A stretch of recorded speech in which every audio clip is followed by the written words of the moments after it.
सदाशिवसमारम्भां शङ्कराचार्यमध्यमाम् अस्मदाचार्यपर्यन्तां वन्दे गुरुपरम्परां श्रुतिस्मृतिपुराणानामालयं करुणालयं नमामि भगवत्पादं शङ्करं लोकशङ्करम् ईश्वरो गुरुरात्मेति मूर्तिभेदविभागिने व्योमवद्व्याप्तदेहाय दक्षिणामूर्तये नमः. ಇದರಲ್ಲಿ 26ನೇ ಪೇಜ್ ಇವಾಗ ನಾವು ಮಾಡಬೇಕು. ಅದರಲ್ಲಿ ಕೊನೆಯ ಕೆಳಗಡೆ ಇರುವ ಒಂದು ಪ್ಯಾರಾಗ್ರಾಫ್ನಿಂದ ಶುರು ಮಾಡಬೇಕು. ದಿಹಿಂ ವೇದಾಂತ ಪ್ರಕರಣ ಗ್ರಂಥ, ಆಮೇಲೆ ಅನುಬಂಧ ಚತುಷ್ಟಯ ಅಂತ. ಇದು ವೇದಾಂತ ಪ್ರಕರಣ ಗ್ರಂಥ ಮತ್ತು ಈ ಅನುಬಂಧ ಚತುಷ್ಟಯ ಎರಡು ಕೂಡ ಒಂದು ಪಾರಿಭಾಷಿಕ ಶಬ್ದ. ಈ ವೇದಾಂತ ಶಾಸ್ತ್ರದಲ್ಲಿ ಪಾರಿಭಾಷಿಕ ಶಬ್ದ ಅದು ಎರಡೂ ಕೂಡ. ಅದು ಎರಡು ಯಾವುದು ಅಂತ ನಾನು ಮುಂಚೆನೇ ಹೇಳಿಬಿಟ್ಟು ಆಮೇಲೆ ಇದನ್ನು ಪ್ರಾರಂಭ ಮಾಡ್ತೀನಿ. ವೇದಾಂತ ಪ್ರಕರಣ ಗ್ರಂಥ ಅಂತ ಹೇಳಿದರೆ, ವೇದಾಂತ ಅಂತ ಒಂದು ಶಾಸ್ತ್ರ ಇದೆ. ಆ ಶಾಸ್ತ್ರ ಅಗಾಧವಾದ್ದು, ತುಂಬ ವಿಷಯಗಳಿದೆ ಅದರಲ್ಲಿ. ಸಮಗ್ರವಾಗಿ ವೇದಾಂತ ಶಾಸ್ತ್ರ ಅಂತ ಹೇಳಿದರೆ ಅದನ್ನು ನಮಗೆ ಈ ಬ್ರಹ್ಮಸೂತ್ರ ಭಾಷ್ಯ, ಆಮೇಲೆ ಉಪನಿಷತ್ ಭಾಷ್ಯಗಳು, ಆಮೇಲೆ ಭಗವದ್ಗೀತೆ, ಇವುಗಳೆಲ್ಲ ನಾವು ಸಮಗ್ರವಾಗಿ ಪ್ರಸ್ಥಾನತ್ರಯ ಅಂತ ಯಾವುದಿದೆಯೋ ಅದನ್ನು ಭಾಷೆ ಸಮೇತ ವ್ಯಾಖ್ಯಾನ ಸಮೇತ ಅದನ್ನು ವಿಸ್ತಾರವಾಗಿ ಓದ್ಕೊಂಡ್ರೆ ಅವಾಗ ವೇದಾಂತ ಶಾಸ್ತ್ರವನ್ನು ಪೂರ್ತಿ ನಾವು ಓದಿದ್ದೀವಿ ಅಂತ ಒಂದು ಲೆಕ್ಕ ಬರುತ್ತೆ ಅದು. ಆದರೆ ಪ್ರಕರಣ ಗ್ರಂಥ ಅಂತ ಹೇಳಿದರೆ ಆ ವೇದಾಂತ ಶಾಸ್ತ್ರದ ಒಂದು ಏಕದೇಶವಾದ ಒಂದು ಭಾಗವನ್ನು ಮಾತ್ರ ತಗೊಂಡದು ಪ್ರವೃತ್ತಿ ಇರುತ್ತೆ ಆ ಗ್ರಂಥಕ್ಕೆ. ಹಾಗಾಗಿ ಅಗಾಧವಾದ ದೊಡ್ಡ ಶಾಸ್ತ್ರವನ್ನು ಒಂದು ಗ್ರಂಥವೋ ಎರಡು ಗ್ರಂಥವೋ ಏನು ಮಾಡುತ್ತೆ ಅಂದರೆ, ಬೇಕಾದಷ್ಟು ಗ್ರಂಥಗಳಿದೆ. ಆ ಗ್ರಂಥಗಳು ಯಾವುದೋ ಕೆಲವು ವಿಷಯಗಳನ್ನ ಮಾತ್ರ ಅದು ತೆಗೆದು ವಿಶ್ಲೇಷಣೆ ಮಾಡುತ್ತೆ. ಇಡೀ ಶಾಸ್ತ್ರವನ್ನು ಅದು ತೆಗೆದು ಒಂದು ದೊಡ್ಡ ಒಂದು ವಿಸ್ತಾರವಾಗಿ ಮಾಡದೆ ಕೆಲವು ಭಾಗಗಳನ್ನ ಮಾತ್ರ ತಗೊಂಡಿರುತ್ತೆ. ಅದು ಆಯಾ ಗ್ರಂಥಕರ್ತರಿಗೆ ಯಾವ್ಯಾವ ವಿಷಯಗಳನ್ನ ಹೇಳಬೇಕು ಅಂತ ಅವರಿಗೆ ತೀರ್ಮಾನ ಮಾಡ್ಕೊಂಡಿದ್ದಾರೋ ಅವುಗಳನ್ನ ಮಾತ್ರ ಅವ್ರು ಹೇಳ್ತಾರೆ ಆ ಗ್ರಂಥದಲ್ಲಿ. ಹೀಗೆ ವೇದಾಂತ ಪ್ರಕರಣ ಗ್ರಂಥಗಳಲ್ಲಿ ಕೂಡ ನಮಗೆ ಎಲ್ಲವೂ ಒಂದೇ ವಿಷಯವನ್ನೇ ಹೇಳ್ತೀವಿ ಅಂತ ನಾವು ಹೇಳೋಕ್ಕಾಗಲ್ಲ. ಹಾಗಾಗಿ ಅವುಗಳು ಯಾವ್ಯಾವ ವಿಷಯವನ್ನು ಹೇಳಬೇಕು ಅಂತ ತೀರ್ಮಾನ ಮಾಡ್ಕೊಂಡಿದ್ದಾರೆ ಅವರಿಗೆ ಒಂದು ಮನಸ್ಸಿಗೆ ಅನಿಸಿದ್ದು, ಅವರಿಗೆ ಯಾವ ಒಂದು ಪ್ರಸಕ್ತಿ ಬಂತು ಅದನ್ನಿಟ್ಕೊಂಡು ಅವರು ಅದನ್ನು ಡಿಸೈಡ್ ಮಾಡಿ ಹೇಳ್ತಾರೆ. ಇದಕ್ಕೆ ವೇದಾಂತ ಪ್ರಕರಣ ಗ್ರಂಥ ಅಂತ ಪ್ರಕರಣಂ ಅಂತ ಇದೆಯಲ್ಲ, ಅದಕ್ಕೆ ಒಂದು ಡೆಫಿನಿಷನ್ ಇದೆ. ಅದನ್ನು ನಾನು ಹೇಳ್ತೀನಿ. ಒಂದು ಸಣ್ಣ ಶ್ಲೋಕ ಅದನ್ನು ಹೇಳ್ತೀನಿ, ಬರ್ಕೊಳ್ಳಿ ಅದನ್ನು. ಶಾಸ್ತ್ರೈಕದೇಶ ಸಂಬದ್ಧಂ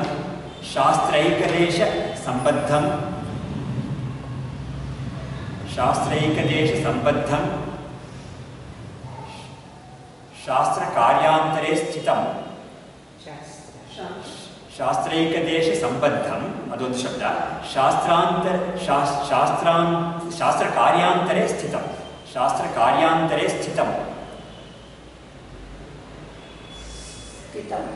ಸ್ಥಿತಂ ಅದು ಮೊದಲನೇ ಲೈನ್ ಆಯಿತು. ಮೊದಲನೇ ಅರ್ಥ ಪೂರ್ವಾರ್ಧ. ಉತ್ತರಾರ್ಧ ಅದಕ್ಕೆ ಆ ಶ್ಲೋಕಕ್ಕೆ ಪ್ರಾಹುಃ ಪ್ರಕರಣಂ ನಾಮ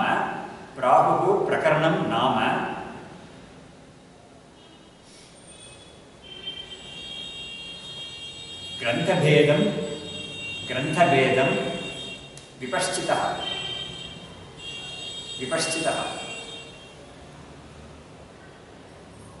ಇದನ್ನು ನಮಗೆ ಹಳೆ ಕಾಲದಲ್ಲಿ ಯಾವ್ಯಾವ ಥರ ಒಂದು ಡೆಫಿನೇಷನ್ ಕೊಟ್ಟಿದ್ದಾರೆ. ಪ್ರಕರಣ ಅಂದರೆ ಏನು, ಪ್ರಕರಣ ಗ್ರಂಥ ಅಂದರೆ ಏನು ಅಂತ ಒಂದು ಡೆಫಿನೇಷನ್ ಕೊಟ್ಟಿದ್ದಾರೆ. ಇದು ಎಲ್ಲರಿಗೂ ಸಮ್ಮತವಾಗಿರುತ್ತೆ ಅಂತ ನಮ್ಗೆ ಗೊತ್ತಾಗ್ತಾ ಇದೆ. ಯಾವುದೇ ಶಾಸ್ತ್ರವಾಗಲಿ, ಅದು ವೇದಾಂತ ಶಾಸ್ತ್ರವಾಗಲಿ, ಪೂರ್ವಮೀಮಾಂಸಾ ಶಾಸ್ತ್ರವಾಗಲಿ, ಯಾವುದೇ ಶಾಸ್ತ್ರಕ್ಕೂ ಈ ಪ್ರಕರಣ ಅಂತ ಹೇಳಿದ್ರೆ ಏನು ಅಂತ ಹೇಳಿದ್ರೆ ಇದೇ ಒಂದು ಟೆಕ್ನಿಕಲ್ ಡೆಫಿನೇಷನ್ ಕೊಟ್ಟಿದ್ದಾರೆ. ಇದಕ್ಕೆ ಏನು ಅರ್ಥ ಅಂತ ಹೇಳಿದ್ರೆ, ನಾನು ಇವಾಗ ಹೇಳಿದ ರೀತಿಯಲ್ಲಿ ವೇದಾಂತ ಶಾಸ್ತ್ರ ಅಥವಾ ಯಾವುದೇ ಶಾಸ್ತ್ರ ತಗೊಂಡು ಅಗಾಧವಾದದ್ದು, ಅದರಲ್ಲಿ ಬೇಕಾದಷ್ಟು ವಿಷಯಗಳಿರುತ್ತೆ. ಅದನ್ನು ನಾವು ಲೆಕ್ಕ ಮಾಡೋಕ್ಕೆ ಆಗೋದೇ ಇಲ್ಲ ಕೆಲವು ಸತಿ. ಹಾಗಾಗಿ ಅಷ್ಟೊಂದು ಇರುತ್ತೆ ಅದರಲ್ಲಿ. ಆದರೆ ಏನು ಮಾಡ್ತಾರೆ, ಅದನ್ನು ಈ ಶಾಸ್ತ್ರ ಏಕದೇಶ ಸಂಬದ್ಧ, ಅದರಲ್ಲಿ ಏಕದೇಶವನ್ನು ಮಾತ್ರ ತಗೊಂಡಿರುತ್ತೆ. ತಗೊಂಡು ಏನು ಮಾಡುತ್ತೆ, ಶಾಸ್ತ್ರ ಕಾರ್ಯಾಂತರೇ ಸ್ಥಿತಂ.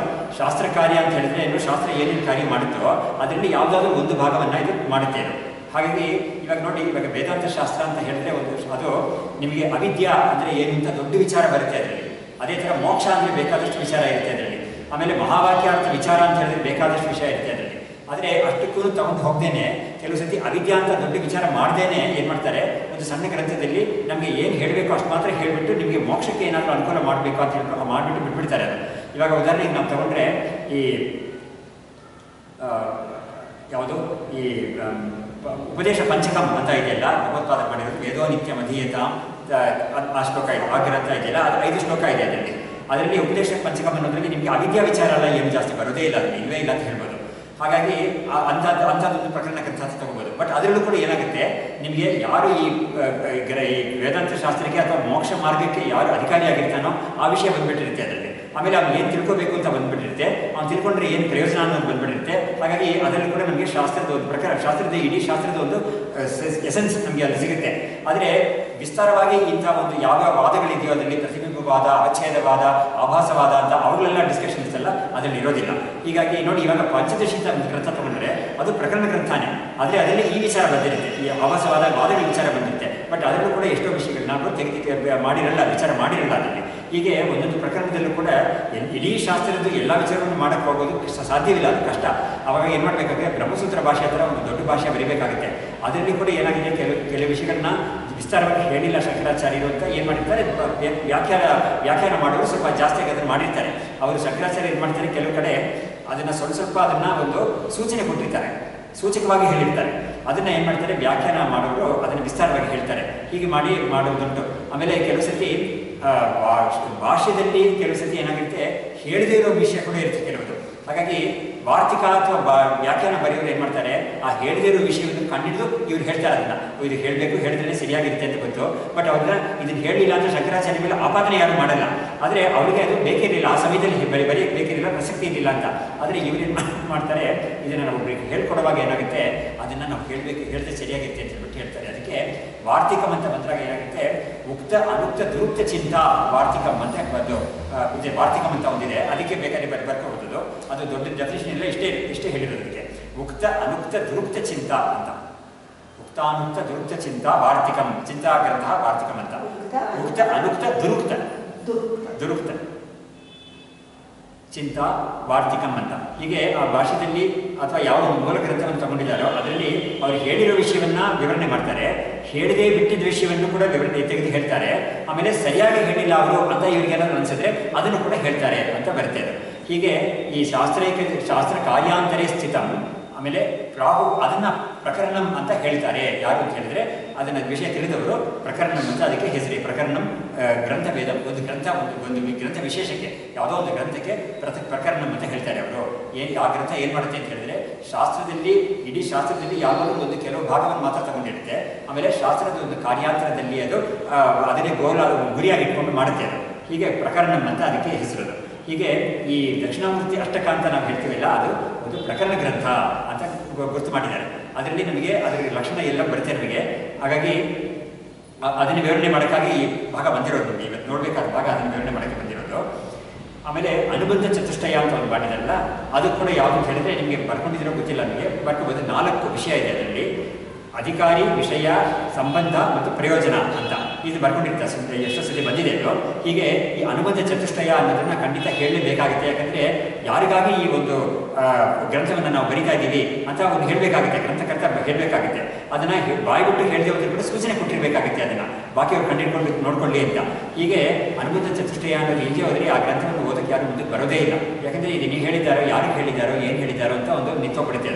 ಆದರೆ ಅದನ್ನು ಒಂದು ಸ್ಪಷ್ಟವಾಗಿ ಹೇಳಿಬಿಟ್ಟಿದ್ರೆ ಅವರು, ಅಥವಾ ವ್ಯಾಖ್ಯಾನ ಮಾಡೋರು ಅದನ್ನು ಸ್ಪಷ್ಟವಾಗಿ ಹೇಳಿದರೆ ಅವಾಗ ಗೊತ್ತಾಗುತ್ತೆ, ಇಂಥ ಗ್ರಂಥದಲ್ಲಿ ಇಷ್ಟೆಲ್ಲ ಇದೆ, ನಾವು ಹೋಗಿ ನೋಡಬೇಕಿದನ್ನ ಅಂತ ಬರುತ್ತೆ. ಹೀಗೆ ಇದೆರಡೂ ಕೂಡ ವಿಷಯವನ್ನು ಇಲ್ಲಿ ವಿಚಾರ ಮಾಡ್ತಾ ಇದ್ದಾರೆ. ಈ ಯಾವುದನ್ನು ಈ ದಕ್ಷಿಣಾಮೂರ್ತಿ ಅಷ್ಟಕ ಅನ್ನೋದನ್ನ ಇಟ್ಕೊಂಡು ಅದು ವೇದಾಂತದ ಪ್ರಕರಣ ಗ್ರಂಥವಾಗೂ ಇದೆ ಮತ್ತು ಅದರಲ್ಲಿ ಅನುಬಂಧ ಚತುಷ್ಟಯವೂ ಇದೆ ಅನ್ನೋದನ್ನು ತೋರಿಸೋಕ್ಕೆ ಈ ಭಾಗ ಬರ್ತಾ ಇದೆ. Evidently, the mumukshu who is the earnest seeker with the requisite qualifications is the adhikari. ಹಾಗಾಗಿ ಇದಕ್ಕೆ ಹಿಂದೆ ಫಲ ಎಲ್ಲ ಹೇಳಿದ್ರು, ಇದ್ರ ಕೂಡ ಇಲ್ಲ ಏನು ಮಾಡ್ತಾ ಇದ್ದಾರೆ, ಮತ್ತೆ ಅದನ್ನು ಒಂದು ಒಂದು ನಿರ್ದಿಷ್ಟವಾದ ರೀತಿಯಲ್ಲಿ ಹೇಳಬೇಕು ಅನ್ನೋ ಕಾರಣದಿಂದ ಇದನ್ನು ಹೇಳ್ತಾ ಇದ್ದಾರೆ. ಯಾರು ಮುಮುಕ್ಷು ಅಂತ ಇದ್ದಾನಲ್ಲ, ಅವನು Ernst speaker with the requisite qualifications. ಬರೀ ಮುಮುಕ್ಷು ಅಂದರೆ ಅವನಿಗೆ ಇದೆಲ್ಲ ಇರಬೇಕು, ಯಾವುದು ಸಾಧನ ಚತುಷ್ಟಯ ಇರೋವನ್ನೇ ಮುಮುಕ್ಷು ಅಂತ ಹೇಳೋಕ್ಕಾಗುತ್ತೆ. ಇಲ್ಲವರೆ ಅವನ ಮುಮುಕ್ಷು ಅಂತ ಹೇಳಕ್ಕೆ ಬರೋದೇ ಇಲ್ಲ ನಾವು. ಯಾಕಂದರೆ ಕೆಲವರೆಲ್ಲ ಏನಪ್ಪ ಇದಕ್ಕೆ ಹೋಗ್ತಾ ಇದ್ದಾರೆ, ಈ ಪಾಠಕ್ಕೆ ಹೋಗ್ತಾ ಇದ್ದಾರೆ, ಈಗ ಹೋಗ್ತಾ ಇದ್ದಾರೆ, ನಾವು ಹೋಗೋಣ ಅಂತ ಬರುತ್ತೆ ಅವನಿಗೆ. ಆದರೆ ಅವನ ಆ ಸಮಯದಲ್ಲಿ ನಾವು ಮುಮುಕ್ಷು ಅಂತ ಹೇಳೋಕ್ಕಾಗಲ್ಲ, ಏನೋ ಒಂದು ಕುತೂಹಲ ಇರುತ್ತೆ ಅವನಿಗೆ. ಆಮೇಲೆ ಅದು ಹೊರಗಡೆ ಹೋಗಿ ನೋಡಿದ್ಮೇಲೆ ಅವನಿಗೆ ಇಷ್ಟೆಲ್ಲ ಇದೆ ಅಂತ ಹೇಳ್ಬಿಟ್ಟು ಅವನು ಕೂಡ ಅದನ್ನು ಪ್ರಿಪೇರ್ ಮಾಡ್ಕೊಳ್ತಾನೆ. ಅವನಿಗೆ ಆ ಸಾಧನ ಚತುಷ್ಟಯವನ್ನು ಅವನು ಸಂಪಾದನೆ ಮಾಡ್ಕೊಳ್ಳೋಕ್ಕೆ ಪ್ರಯತ್ನ ಮಾಡ್ತಾನೆ. ಪ್ರಯತ್ನ ಮಾಡಿದ ಮೇಲೆ ಒಂದು ಸಮಯದಲ್ಲಿ, ಒಂದಾನೊಂದು ಸಮಯದಲ್ಲಿ ಅವನು ನಿಜವಾದ ಮುಮುಕ್ಷು ಅಂತ ಅನ್ನಿಸ್ಕೊಳ್ತಾನೆ ಅಂತ ಆಗುತ್ತೆ. ಹೀಗೆ ಈ ಮುಮುಕ್ಷುವನು ಹೀಗಿರ್ತಾನೆ, ಅಧಿಕಾರಿಯಾಗಿರ್ತಾನೆ ಅವನು. ಅಧಿಕಾರಿ ಅಂದರೆ ಯಾವುದು, ಈ ಸಾಧನ ಚತುಷ್ಟಯ ಸಂಪನ್ನನು ಅಧಿಕಾರಿ ಅಂತ. ಸಾಧನ ಚತುಷ್ಟಯ ಯಾವುದು ಅಂತ ಹೇಳಿದ್ರೆ ವಿವೇಕ, ವೈರಾಗ್ಯ, ಕ್ಷಮಾದಿಶಕ್ತ ಸಂಪತ್ತಿ ಮತ್ತು ಮುಮುಕ್ಷತ್ವ ಅಂತ. ಆ ಶಮಾದಿ ಷಟ್ಕ ಸಂಪತ್ತಿ ಅನ್ನೋದ್ರಲ್ಲಿ ಯಾವುದು ಅಂತ ಹೇಳಿದ್ರೆ ಶಮ, ದಮ, ಉಪರತಿ, ತಿತಿಕ್ಷಾ, ಶ್ರದ್ಧಾ, ಸಮಾಧಾನ ಅಂತ. ಇದನ್ನು ನಾವು ಮತ್ತೆ ಮತ್ತೆ ಹೇಳ್ತಾನೆ ನಮಗೆ ಎಲ್ಲ ಬಾಯಲ್ಲಿ ಫಿಂಗರ್ ಟಿಪ್ಸಲ್ಲಿ ಇರಬೇಕದು. ಆ ಕಾರಣಕ್ಕಾಗಿ ನಾವು ಮತ್ತೆ ಮತ್ತೆ ರಿಪೀಟ್ ಮಾಡ್ತಾ ಇದ್ದೀವಿ ಅಷ್ಟೇ. Thus, it is clear that the Anubandha Chatushkaya in respect of this hymnal treatise is identically the same as that of the Vedanta Shastra, that is, the Upanishad Pramana and the Shariraka Sutras and the Bhashya thereon. ಹಾಗಾಗಿ ಆ ವೇದಾಂತ ಶಾಸ್ತ್ರ ಅಂತ ಯಾವುದನ್ನು ಹೇಳ್ತೀವೋ ನಾವು, ಉಪನಿಷತ್ ಅನ್ನೋದು ಪ್ರಮಾಣ, ಉಪನಿಷತ್ ಪ್ರಮಾಣ ಅದಕ್ಕೆ, ಮತ್ತು ಬ್ರಹ್ಮಸೂತ್ರಗಳು ಯಾವುದೇ ಇದೆಯೋ ಅದಕ್ಕೆ ಭಾಷ್ಯ ಅದೆಲ್ಲ ಇದೆಯಲ್ಲ, ಅದೇ ಇಡೀ ವೇದಾಂತ ಶಾಸ್ತ್ರ ಅಂತ ಅನಿಸ್ಕೊಳ್ಳುತ್ತೆ. ಹಾಗಾಗಿ ವೇದಾಂತ ಶಾಸ್ತ್ರವನ್ನು ಓದಕ್ಕೆ ಯಾರು ಅಧಿಕಾರಿಯಾಗಿರ್ತಾನೋ ಅವನೇನೇ ಈ ಗ್ರಂಥವನ್ನು ಓದಕ್ಕೆ ಕೂಡ ಅಧಿಕಾರಿಯಾಗಿರ್ತಾನೆ. ಯಾವ ಗ್ರಂಥ? ಈ ದಕ್ಷಿಣಾಮೂರ್ತಿ ಅಷ್ಟಕ ಅಂತ ಇದೆಯಲ್ಲ ಅದು. ಹೀಗೆ ನೋಡಿ, ಇಲ್ಲೂ ಕೂಡ ನಮಗೆ ಈ ವಿವೇಕ ಚುನಾವಣೆಯಲ್ಲಿ ಫಾರ್ ಎಕ್ಸಾಂಪಲ್ ಹೇಳಿದಾರಲ್ಲ, ಸಮಾಧಿ ಷಟ್ಕ ಸಂಪತ್ತಿ ಮತ್ತು ಸಾಧನ ಚತುಷ್ಟಯ ಎಲ್ಲವನ್ನು ವಿಸ್ತಾರವಾಗಿ ಹೇಳಿದ ಮೇಲೆ ಓವರ್ ಅಂಡ್ ಅಬೌವ್ ದಟ್ ಒಂದು ಹೇಳ್ತಾರೆ. ಯಾವುದು ಅಂತ ಹೇಳಿದ್ರೆ, ಮೇಧಾವಿ ಪುರುಷೋ ವಿದ್ವಾನ್ ಊಹಾಪೋಹ ವಿಚಕ್ಷಣ ಅಧಿಕಾರಿ ಆತ್ಮವಿದ್ಯಾಯಾಮ್ ಉಕ್ತ ಲಕ್ಷಣ ಲಕ್ಷಿತಃ ಅಂತ. ಹಾಗಾಗಿ ಅಧಿಕಾರಿ ಅಂತ ಶಬ್ದ ಹಾಕಿದ್ದಾರೆ ಅವರು. ಆತ್ಮವಿದ್ಯಾಯಾಮ್ ಅಧಿಕಾರಿ ಯಾರು ಅಂತ ಹೇಳಿದ್ರೆ ಇದನ್ನೆಲ್ಲ ಇರಬೇಕು ಅಂತ ಹೇಳ್ತಾ ಇದ್ದಾರೆ. ಹಾಗಾಗಿ ಸಮಾಧಿ ಷಟ್ಕ ಸಂಪತ್ತಿ ಎಲ್ಲ ಹೇಳಿ, ವಿವೇಕ ವೈರಾಗ್ಯ ಎಲ್ಲ ಹೇಳಿ ಮುಗಿಸಿದ ಮೇಲೆ ಇದನ್ನು ಹೇಳ್ತಾ ಇದ್ದಾರೆ, ಎಕ್ಸ್ಟ್ರಾ ಇದು ಇರಬೇಕು ಅಂತ. ಹಾಗಾಗಿ ನಮ್ಗೆ ಗೊತ್ತಾಗುತ್ತೆ ಇದೆಲ್ಲ ಕೂಡ ಇರಬೇಕು ಅಂತ ಗೊತ್ತಾಗುತ್ತೆ. ಈ ಗ್ರಂಥಕ್ಕೂ ಕೂಡ ನಮಗೆ ಅದೆಲ್ಲ ತಕ್ಕ ಮಟ್ಟಿಗೆ ಇರಬೇಕಾಗುತ್ತೆ. ಯಾಕಂದರೆ ನೋಡಿ, ಇವಾಗ ಯಾವುದೇ ಒಂದು ಗ್ರಂಥ ತಗೊಳ್ಳಿ, ಅದು ಯಾವುದೇ ಸಬ್ಜೆಕ್ಟ್ ಆಗಿರಲಿ ಪರವಾಗಿಲ್ಲ, ಯಾವುದೇ ಫ್ಯಾಕಲ್ಟಿ ಇದ್ರೂ ಪರವಾಗಿಲ್ಲ, ಅದನ್ನು ಯಾರೋ ಒಬ್ಬರು ಬಂದು ಅವನ್ನ ಹೇಳ್ಕೊಡ್ತೀನಿ ಬಾ ಅಂತ ಕರೆಯೋಕ್ಕೂ, ಅವನು ನಾನು ಬಂದು ಕಲಿಯುತ್ತೀನಿ ಅಂತ ಹೇಳಕ್ಕೂ ಒಂದು ಮಿನಿಮಮ್ ಬೇಸ್ ಲೈನ್ ಒಂದು ಲಕ್ಷಣ, ಒಂದು ಕ್ವಾಲಿಫಿಕೇಶನ್ ಇಟ್ಟಿದ್ದಾರೆ.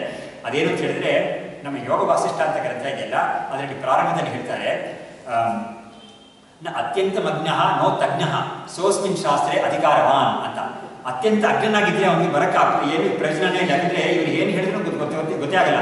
ಒಂದು ಮಿನಿಮಮ್ ಇವರು ಪಾರಿಭಾಷಿಕ ಶಬ್ದ ಉಪಯೋಗಿಸ್ತಾರಲ್ವ ಅಲ್ಲಿ, ಅದನ್ನು ಹೇಳಿದ್ರೆ ಕೂಡ ಅವ್ರಿಗೆ ಗೊತ್ತಾಗ್ತದೆ. ಆದರೆ ಇವರು ಅಲ್ಲಿಂದ ಸ್ಟಾರ್ಟ್ ಫ್ರಮ್ ದಿ ಸ್ಕ್ರಾಚ್ ಅಂತ ಹೇಳ್ಕೊಂಡೋಕ್ಕೆ ಇವ್ರಿಗೆ ಅವಕಾಶ ಇರಲ್ಲ, ಇವರಿಗೆ ಆ ಸಂದರ್ಭ ಸರಿಯಾಗಿರಲ್ಲ. ಅಷ್ಟಾದರೂ ಅವನು ತಯಾರು ಮಾಡ್ಕೊಂಡು ಬಂದಿರಬೇಕು. ಅವನಿಗೇನೇ ಒಂದು ಲ್ಯಾಂಗ್ವೇಜ್ ಯಾವ ಭಾಷೆಯಲ್ಲಿ ಹೇಳ್ತಾರೋ ಆ ಭಾಷೆ ಕೂಡ ಅವನಿಗೆ ಅರ್ಥ ಮಾಡ್ಕೊಳ್ಳೋಕ್ಕಾಗದೆ ಹೋದರೆ ಏನು ಪ್ರಯೋಜನ ಆಗುತ್ತೆ? ಏನು ಪ್ರಯೋಜನ ಏನಾಗಲ್ಲ. ಹಾಗಾಗಿ ಅತ್ಯಂತ ಮಗ್ನ ಸೊ ನೋ ತಜ್ಞ, ಅವನು ಪೂರ್ತಿ ತಿಳ್ಕೊಂಡ್ಬಿಟ್ಟಿದ್ದಾನೆ ಅಂತ ಹೇಳಿದ್ರೆ ಅವನಿಗೂ ಏನು ಪ್ರಯೋಜನ ಆಗಲ್ಲ ಇದರಿಂದ. ಹಾಗಾಗಿ ಅವನು ಕೂಡ ಇದಕ್ಕೆ ಅಧಿಕಾರಿ ಅಲ್ಲ ಅಂತ ಹೇಳ್ಬಿಟ್ಟು, ಯಾರು ಅತ್ಯಂತ ಅಜ್ಞನಲ್ಲವೋ, ಯಾರು ಸಂಪೂರ್ಣವಾಗಿ ತಿಳ್ಕೊಂಡಿದ್ದಾನೋ ಅವರಿಬ್ಬರನ್ನು ಬಿಟ್ಬಿಡ್ತಾರೆ ಇದರಿಂದ. ಯಾರು ಮಧ್ಯದಲ್ಲಿದ್ದಾರೋ ಯಾರು ಅವರು ಮಾತನಾಡಿ ಅಂತ. ಹಾಗಾಗಿ ಅಂತರಾಳ ಸ್ಥಿತಿ ಅಂತ ಹೇಳ್ತಾರಲ್ಲ, ಅಂತರಾಳ ಇರೋರಿಗೆ ಕಷ್ಟ ಯಾವಾಗಲೂ. ಅವ್ರನ್ನೇ ಕರೆದು ಅದನ್ನು ಮಾಡು, ಇದನ್ನು ಮಾಡು, ಇದನ್ನು ಕಟ್ ಮಾಡು ಅಂತೆಲ್ಲ ಹೇಳೋದು. ಹೀಗೆ ಏನು ತಿಳಿದೇವ್ರೆ ಅವ್ರಿಗೆ ತೊಂದರೆನೇ ಇಲ್ಲ, ಅವ್ರನ್ನ ಸುಮ್ಮನೆ ಬಿಟ್ಬಿಡ್ತಾರೆ, ಅವ್ರನ್ನ ಏನು ಕಷ್ಟ ಕೊಡದೆ ಬಿಟ್ಬಿಡ್ತಾರೆ, ಅವ್ರು ಹಾಯಾಗಿ ಬಿಡ್ತಾರೆ. ಹೀಗೆ ಇದರಲ್ಲಿ ಈ ವೇದಾಂತ ಶಾಸ್ತ್ರಕ್ಕೂ ಅವ್ರು ಬೇಕಾಗಿದೆ. ಈ ಗ್ರಂಥ ಯಾವುದು ನಮ್ಮ ಈ ಒಂದು ದಕ್ಷಿಣಾಮೂರ್ತಿ ಅಷ್ಟಕ ಅಂತ ಇದೆಯಲ್ಲ, ಅದನ್ನು ಕೂಡ ನಮಗೆ ಓದ್ಕೊಳ್ಳೋಕ್ಕೆ ನಮಗೆ ಮಿನಿಮಮ್ ಈ ಥರ ಒಂದು ವಿದ್ವತ್ ಅಂತ ಹೇಳಿದ್ರೆ, ಒಂದು ಶಬ್ದಗಳು ಅದರ ಪರಿಚಯ, ಅದರ ಏನು ಅರ್ಥ ಅಂತ ಹೇಳ್ತಾ ಇದೆ ಅದೆಲ್ಲ ಸ್ವಲ್ಪ ಪರಿಚಯ ಮಾಡ್ಕೊಳ್ಳೋಕ್ಕೆ ನಮಗೆ ಒಂದು ಅರ್ಥ ಮಾಡ್ಕೊಳ್ಳೋಕ್ಕೆ ನಮಗೆ ಸಾಮರ್ಥ್ಯ ಇರಬೇಕು. ಅದಕ್ಕೆ ಏನು ಮೇಧಾವಿ ಪುರುಷೋ ವಿದ್ವಾನ್ ಊಹಾಪೋಹ ವಿಚಕ್ಷಣ. ಊಹಾಪೋಹ ಅಂತ ಹೇಳಿದ್ರೆ ಊಹೆ ಮಾಡೋಕ್ಕೆ ಅವನಿಗೆ ಸಾಮರ್ಥ್ಯ ಇರಬೇಕು. ಅಪೋಹ ಅಂತ ಹೇಳಿದ್ರೆ ಬಿಡಕ್ಕೂ ಸಾಮರ್ಥ್ಯ ಇರಬೇಕು. ಯಾವುದಂದ್ರೆ ಸ್ವಲ್ಪ ಹೆಚ್ಚಾಗಿ ಏನಾದರೂ ಅವನಿಗೆ ಅವನ ಪಾಯಿಂಟ್ ಆಫ್ ವ್ಯೂ ಇಂದ ಸ್ವಲ್ಪ ಹೆಚ್ಚಾಗಿದ್ದರೆ ಅದನ್ನು ಅವ್ನು ಬಿಟ್ಬಿಡ್ತಾನೆ, ಅವ್ನಿಗೆ ಬೇಕಿಲ್ಲ ಅಂತ ಬಿಟ್ಬಿಡ್ತಾನೆ ಅವನು. ಹಾಗಾಗಿ ನಮಗೆ ರೆಲೆವೆಂಟ್ ಇಲ್ಲ ಅಂತ ಬಿಟ್ಬಿಡ್ತಾನೆ ಅವನು. ಹಾಗಾಗಿ ಅಹಂಕಾರದಿಂದ ಅಲ್ಲ, ರೆಲೆವೆಂಟ್ ಇಲ್ಲ ಅಂತ ಬಿಡ್ತಾನೆ. ಅದೇ ಥರ ಊಹೆ ಮಾಡ್ಕೊಳ್ಳೋದು ಅಂತ ಹೇಳಿದ್ರೆ, ಅವ್ರು ಏನಾದರೂ ಸ್ವಲ್ಪ ಕದಾಚಿತ್ ಈ ಗ್ರಂಥದಲ್ಲೋ ಅಥವಾ ಅದನ್ನ ಗ್ರಂಥದನ್ನ ಹೇಳ್ತಾರಲ್ಲ ಒಬ್ರು, ಅವ್ರು ಹೇಳೋದ್ರಲ್ಲಿ ಏನಾದರೂ ಸ್ವಲ್ಪ ನ್ಯೂನತೆ ಇದ್ದರೆ, ನ್ಯೂನತೆ ಇದೆ ಅಂತ ಇವನು ಕಂಡು ಬಂದರೆ ಅದನ್ನು ಊಹೆ ಮಾಡ್ಕೊಂಡು ಫಿಲಪ್ ಮಾಡ್ಕೊಳ್ಳೋಕ್ಕೆ, ಕಾಂಪ್ಲಿಮೆಂಟ್ ಮಾಡ್ಕೊಳ್ಳೋಕ್ಕೆ ಇವನಿಗೆ ಸಾಮರ್ಥ್ಯ ಇರಬೇಕು. ಹಾಗಾಗಿ ಇದೆಲ್ಲ ಬೇಕು ಅನ್ನೋದನ್ನು ತೋರಿಸ್ಕೊಟ್ಟಿದ್ದಾರೆ. ಈ ಊಹಾಪೋಹ ವಿಚಕ್ಷಣ ಅನ್ನೋದಕ್ಕೆ ಶ್ರುತಿ ಪ್ರಮಾಣ ಕೂಡ ಇದೆ. ಇದಕ್ಕೆ ಈ ಚಾಂದೋಗ್ಯೋಪನಿಷತ್ ಅಂತ ಇದೆಯಲ್ಲ, ಅದರಲ್ಲಿ ಈ 6ನೇ ಅಧ್ಯಾಯ ಅನ್ನೋದೇ ತತ್ವಮಸಿ ಬರೋ ವಿಷಯ. ಅಲ್ಲಿ ಈ ತತ್ವಮಸಿನ ಮಹಾವಾಕ್ಯ ಬರೋ ವಿಷಯ ಅದು.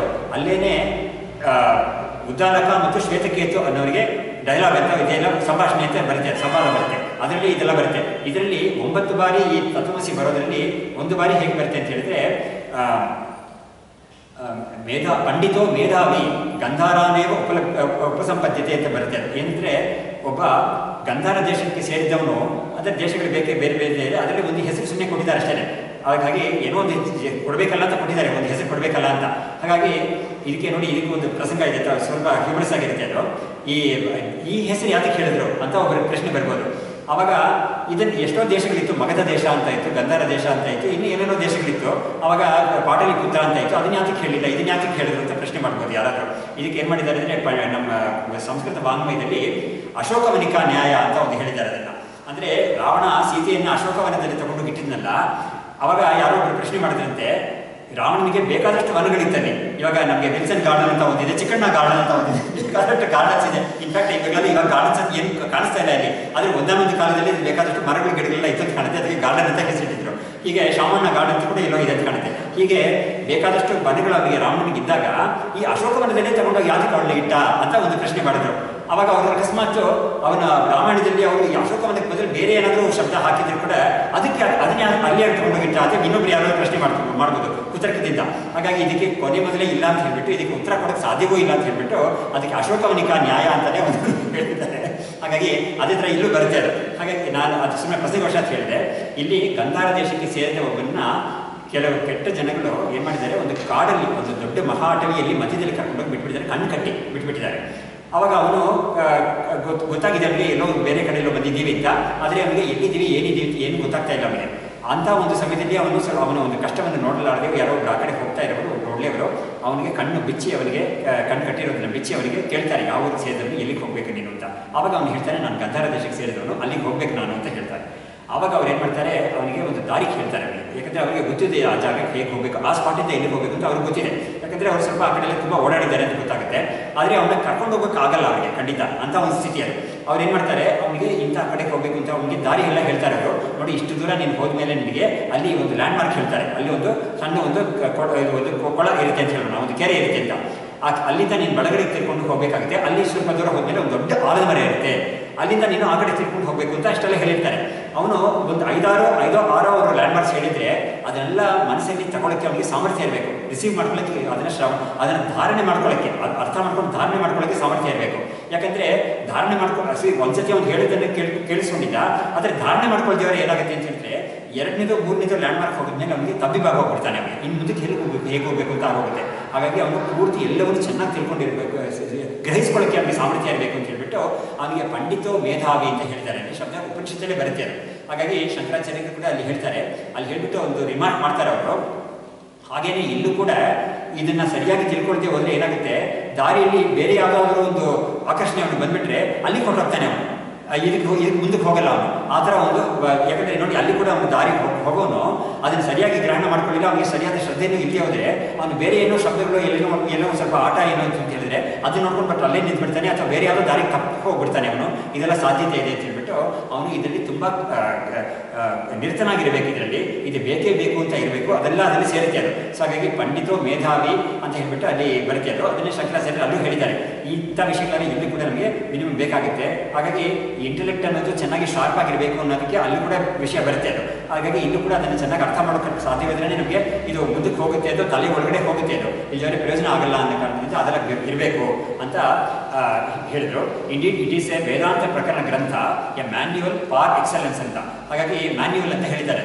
ಮ್ಯಾನ್ಯುವಲ್ ಅಂತ ಹೇಳಿದ್ರೆ ಏನಾಗುತ್ತೆ, ನಮಗೆ ಒಂದು ನೋಡಿ ಅದನ್ನು ನೋಡಿ ಸ್ವಲ್ಪ ಎಕ್ಸ್ಪ್ಲನೇಷನ್ ಕೊಡ್ತಾನೆ. ಅದರಲ್ಲಿ ಡೂಸ್ ಆ್ಯಂಡ್ ಡೋಂಟ್ಸ್ ಎಲ್ಲ ಇರುತ್ತೆ. ಅದು ಹೇಗೆ ಇದನ್ನು ಉಪಯೋಗಿಸಬೇಕು ಅಂತ ಇರುತ್ತೆ. ಅದರಲ್ಲಿ ಯಾವ್ಯಾವ ಥರ ನಾನು ಮಾಡಿದ್ರೆ ಸರಿಯಾಗುತ್ತೆ, ಯಾವ ಥರ ಮಾಡಬಾರ್ದು ಅನ್ನೋದು ಕೂಡ ಇರುತ್ತೆ. ಅದರಲ್ಲಿ ಇಂಥದ್ದೆಲ್ಲ ಇದರಲ್ಲಿ ಇರುತ್ತೆ ಅಂತ. ಹೀಗೆ ನೋಡಿ, ಇವಾಗ ಫಾರ್ ಎಕ್ಸಾಂಪಲ್ ಯಾವ ಥರ ಇರಬಾರ್ದು ನಮ್ಮ ಜ್ಞಾನ ಅನ್ನೋದಕ್ಕೆ ನಮಗೆ ಉದಾಹರಣೆಗೆ ಸುಮ್ಮನೆ ಒಂದೇ ಒಂದು ಉದಾಹರಣೆ ಹೇಳ್ತೀನಿ. ಈ 5ನೇ ಶ್ಲೋಕದಲ್ಲಿ ದೇಹಂ ಪ್ರಾಣಮಪೀಂದ್ರಿಯಾಣಿ ವಿಚಲಾಂ ಅಂತ ಇದೆಯಲ್ಲ, ಅದರಲ್ಲಿ ಅಷ್ಟು ಪಟ್ಟಿ ಮಾಡಿಬಿಟ್ಟು ಭ್ರಾಂತಾಭೃಷಂ ವಾದಿನಃ ಅಂತ ಹೇಳಿಬಿಟ್ರು. ಹಾಗಾದರೆ ನಾವು ಹಾಗಿರಬಾರ್ದು ಅಂತ ಒಂದು ಭಾವನೆ ನಮಗಿರಬಾರ್ದು. ಅಂದರೆ ಆತ್ಮನನ್ನು ಅವ್ರು ಏನು ಮಾಡಿದ್ದಾರೆ, ದೇಹ ಮನಸ್ಸು ಪ್ರಾಣ ಇಂಥದ್ದೆಲ್ಲ ಆತ್ಮ ಅಂತ ತಿಳ್ಕೊಂಡ್ಬಿಟ್ಟಿದ್ದಾರೆ. ಅವರು ಹಾಗಿರಬಾರ್ದು ಅಂತ ಹೇಳ್ತಾ ಇದ್ದಾರೆ ಅಂತ ನಮಗೆ ಗೊತ್ತಾಗಬೇಕು. ಅವಾಗ ಏನು ಮಾಡ್ತೀವಿ ನಾವು, ಇಂಥದ್ದಲ್ವೇ ಅಲ್ಲ ಆತ್ಮ, ಯಾವುದೂ ಇದಲ್ವೇ ಅಲ್ಲ, ಇದನ್ನು ಬಿಟ್ಟಿರೋದು ಬೇರೆಯಾಗಿರೋದು ವಸ್ತು ಆತ್ಮ ಅಂತ ನಮಗೆ ಈ ಶಾಸ್ತ್ರ ತಿಳಿಸ್ಕೊಡುತ್ತೆ ಅಂತ ಬರಬೇಕು. ಅದಕ್ಕೆ ಮುಂದೆ ಹೋದರೆ 7ನೇ ಶ್ಲೋಕದಲ್ಲಿ ನಮಗೆ ಶ್ಲೋಕ ಚೆನ್ನಾಗೇ ಬರುತ್ತೆ. ಅದರಲ್ಲಿ ಮುದ್ರೆಯ ಭದ್ರೆಯ ಅಂತ ಬರುತ್ತೆ ಅದು. ಹಾಗಾಗಿ ಬಾಲ್ಯಾದಿಶಕ್ತಿ ಜಾಗೃತಾದಿಶಕ್ತಿ ಹೇಳ್ಬಿಟ್ಟು ಹಾಗೆ ಅವಸ್ಥಾತ್ರಯದಲ್ಲಿ ಎಲ್ಲದರಲ್ಲೂ ಕೂಡ ಅನುಸೂಚಿತವಾಗಿರುವ ಒಂದು ವಸ್ತು ಇದೆ. ಆ ವಸ್ತುವೇ ಆತ್ಮ ಅಂತ ನಾವು ಗುರುತಿಸ್ಕೊಂಡು ಕಂಡುಹಿಡ್ಕೋಬೇಕು. ಆದರೆ ಇವುಗಳನ್ನೆಲ್ಲ ಆತ್ಮ ಅಂತ ತಗೋಬಾರದು ಅಂತ ನಮಗೆ ಗೊತ್ತಾಗುತ್ತೆ. ಅಲ್ಲಿ ಕೂಡ ನಮಗೆ ಡೂಸ್ ಆ್ಯಂಡ್ ಡೋಂಟ್ಸ್ ಅಂತ ಚೆನ್ನಾಗಿ ಸ್ಪಷ್ಟವಾಗಿ ಬರುತ್ತೆ ಅದರಲ್ಲಿ. ಹೀಗೆ ಈ ವೇದಾಂತ ಪ್ರಕರಣ ಗ್ರಂಥದಲ್ಲಿ ಮ್ಯಾನ್ಯುವಲ್ ಅಂತ ಹಾಕಿದಾರಲ್ಲ, ಅದಕ್ಕಾಗಿ ನನಗೆ ಜ್ಞಾಪಕ ಬರ್ತಿದ್ದು, ಅದಕ್ಕಾಗಿ ಹೇಳಿದೆ ನಾನು. ಹೀಗೆ like the other compositions, for example Dashashloki of the great master, this introductory treatise gives the essence of the Vedanta and that in its distilled form ಅಂತ. ನೋಡಿ, ಇಲ್ಲಿ ಇಂಟ್ರೊಡಕ್ಟರಿ ಟ್ರಿಯಟೈಸ್ ಅಂತ ಹೇಳಿದ್ದಾರೆ, ಬರೀ ಪ್ರಕರಣ ಗ್ರಂಥ. ಆದರೆ ಅದನ್ನು ಬರೀ ಅಂತ ಹೇಳ್ಬಿಟ್ಟು ನಾವು ಬಿಡಂಗಿಲ್ಲ ಅದನ್ನು. ಯಾಕೆಂದರೆ ಎಷ್ಟೋ ಮಹಾತ್ಮರು ಆತ್ಮಜ್ಞಾನವನ್ನು ಪಡ್ಕೊಂಡು ಸಾಕ್ಷಾತ್ಕಾರವನ್ನೇ ಪಡ್ಕೊಂಡಿರೋರು ಅವರುಗಳು ಎಷ್ಟೋ ಜನ ಈ ಸೂತ್ರ ಭಾಷೆಗೆ ಉಪನಿಷತ್ ಭಾಷೆಗೆಲ್ಲ ಹೋಗಲೇ ಇಲ್ಲ ಅವರು. ಆಮೇಲೆ ಅತ್ಯಂತ ತುಂಬ ಚೆನ್ನಾಗಿ ಸಂಸ್ಕೃತವನ್ನು ಕಲೀಲೇ ಇಲ್ಲ ಅವರು. ಆದರೆ ಕೆಲವು ಪ್ರಕರಣ ಗ್ರಂಥಗಳನ್ನ ಮಾತ್ರ ತಗೊಂಡು ಅವರು ಅದನ್ನು ಅನುಸಂಧಾನ ಮಾಡಿ ಅದನ್ನು ಪಡ್ಕೊಂಡ್ಬಿಟ್ಟಿದ್ದಾರೆ ಅವರು. ಅದಕ್ಕೆ ಒಂದು ಉದಾಹರಣೆ ನಾನು ಹೇಳಬಲ್ಲೆ. ಯಾವುದು ಅಂತ ಹೇಳಿದ್ರೆ, ವೆಂಕಟಸುಬ್ಬರಾಯರು ಅಂತ ಒಬ್ಬರಿದ್ದರು, ಶೃಂಗೇರಿಯಲ್ಲಿ ಒಬ್ಬರಿದ್ದರು. ಅವರು ಇವಾಗಿಲ್ಲ, ಸುಮಾರು ಒಂದು 15 ವರ್ಷಕ್ಕೆ ಮೇಲಾಗಿರ್ಬೋದು ಕಾಲವಾಗಿ. ಅವರು ಚಿಕ್ಕಮಗಳೂರಿಗೆ ಸೇರಿದವರು. ಅವರು ಸಾಮಾನ್ಯವಾದ ಒಂದು ಲೌಕಿಕ ವಿದ್ಯೆಯನ್ನೇ ಪಡ್ಕೊಂಡು ಬಂದಿದ್ದರು. ಆದರೆ ಅವರಿಗೆ ಸಂಸ್ಕಾರ ತುಂಬ ಚೆನ್ನಾಗಿತ್ತು. ಅವರಿಗೆ ಒಂದು ಏನು ಹೇಳ್ಬೋದು ಅಂತ ಹೇಳಿದ್ರೆ, ಅವರ 3ನೇ ತಲೆನೋ ಹಿಂದೆ ಅದರಲ್ಲಿ ಒಬ್ಬರು ಶೃಂಗೇರಿಗೆ ಪೀಠಾಧಿಪತಿಗಳಿಗೆ ಇದ್ದಿದ್ದವರು. ಶೃಂಗೇರಿ ಪಕ್ಕದಲ್ಲಿ ಒಂದು ವಿದ್ಯಾರಣ್ಯಪುರ ಅಂತ ಇದೆ, ಅದು ಅಗ್ರಹಾರಕ್ಕೆ ಸೇರಿದ್ದವರು ಅಂತ ಒಂದು ಮಹಾತ್ಮರು. ಅವರು ಪೀಠಾಧಿಪತಿಯಲ್ಲೇ ಒಬ್ಬರು ಜಗತ್ತುಗಳಾಗಿ ಇದ್ದವರು.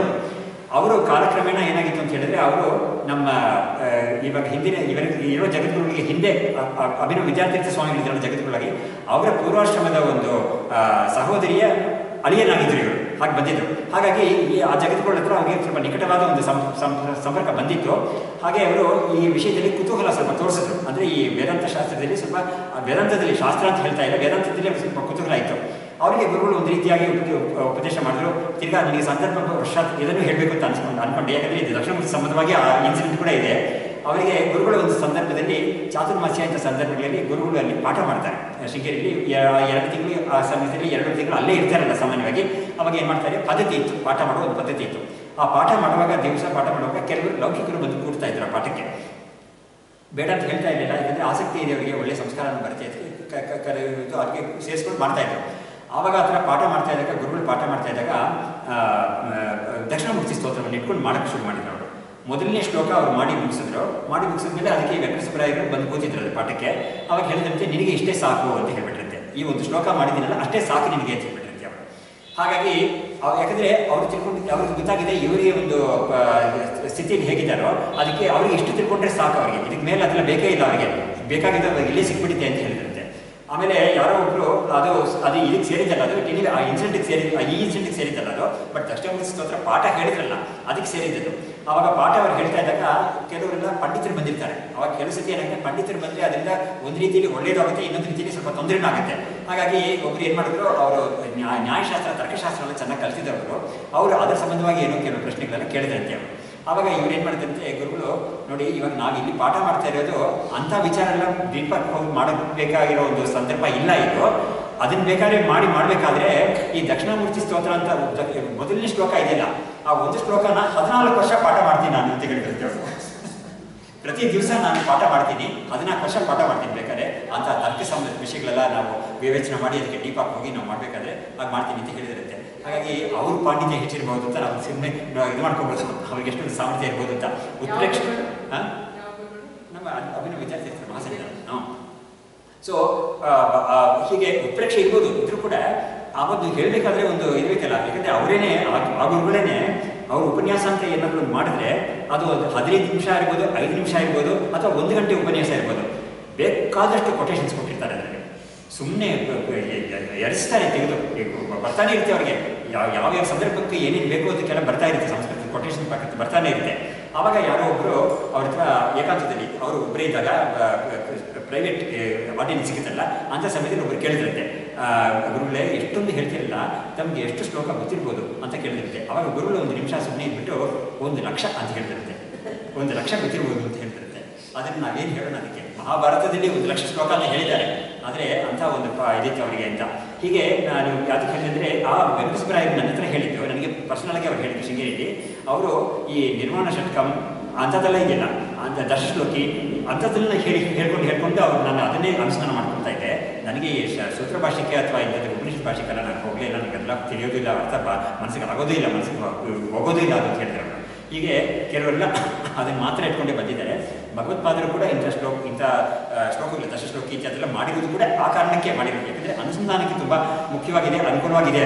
ಇವಾಗಾಗಿ ಎಷ್ಟೋ ಜನ ಭಾಷೆ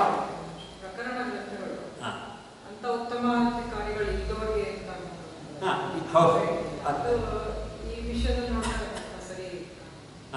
ಅಂದರೆ ಅಂಥ ಉತ್ತಮವಾದಕ್ಕೆ ಅಲ್ಲದೇ ಇರೋರಿಗೆ ಇದಾಗುತ್ತಾ ಅಂತನ ಪ್ರಯೋಜನ ಆಗುತ್ತಾ ಅಂತನ? ಹೌದು ಆಗುತ್ತೆ. ಯಾಕೆಂದರೆ ಈ ನೋಡಿ ಅವ್ರಿಗೆ ಏನಾಗಿದೆ ಅಂದರೆ ನಾನು ಮುಂದೆ ಹೇಳ್ತೀನಿ ಅದನ್ನು ನೋಡಿ. ಇವಾಗ ನಮ್ಮ ಇದರಲ್ಲಿ ಅವ್ರು ಕೇಳಿದ ಪ್ರಶ್ನೆ ಚೆನ್ನಾಗಿದೆ ಅದು ನೋಡಿ. ಉತ್ತಮಾಧಿಕಾರಿ ಅಂತ ನಾವು ಯಾರನ್ನ ಹೇಳ್ತೀವಿ ಅಂತ ಹೇಳಿದ್ರೆ, ಶಾಸ್ತ್ರದಲ್ಲಿ ಉತ್ತಮಾಧಿಕಾರಿ ಅಂತ ಯಾರನ್ನ ಹೇಳಿದ್ದಾರೆ ಅಂತ ಹೇಳಿದ್ರೆ, ಅವರಿಗೆ ಒಂದು ಸತಿ ಮಹಾವಾಕ್ಯ ಒಂದು ಹೇಳಿಬಿಟ್ರೆ ಸಾಕು, ಅವರಿಗೆ ಬೇರೆ ಏನು ಜಾಸ್ತಿ ಬೇಕಿಲ್ಲ ಅಂತ ಹೇಳ್ತಾರೆ.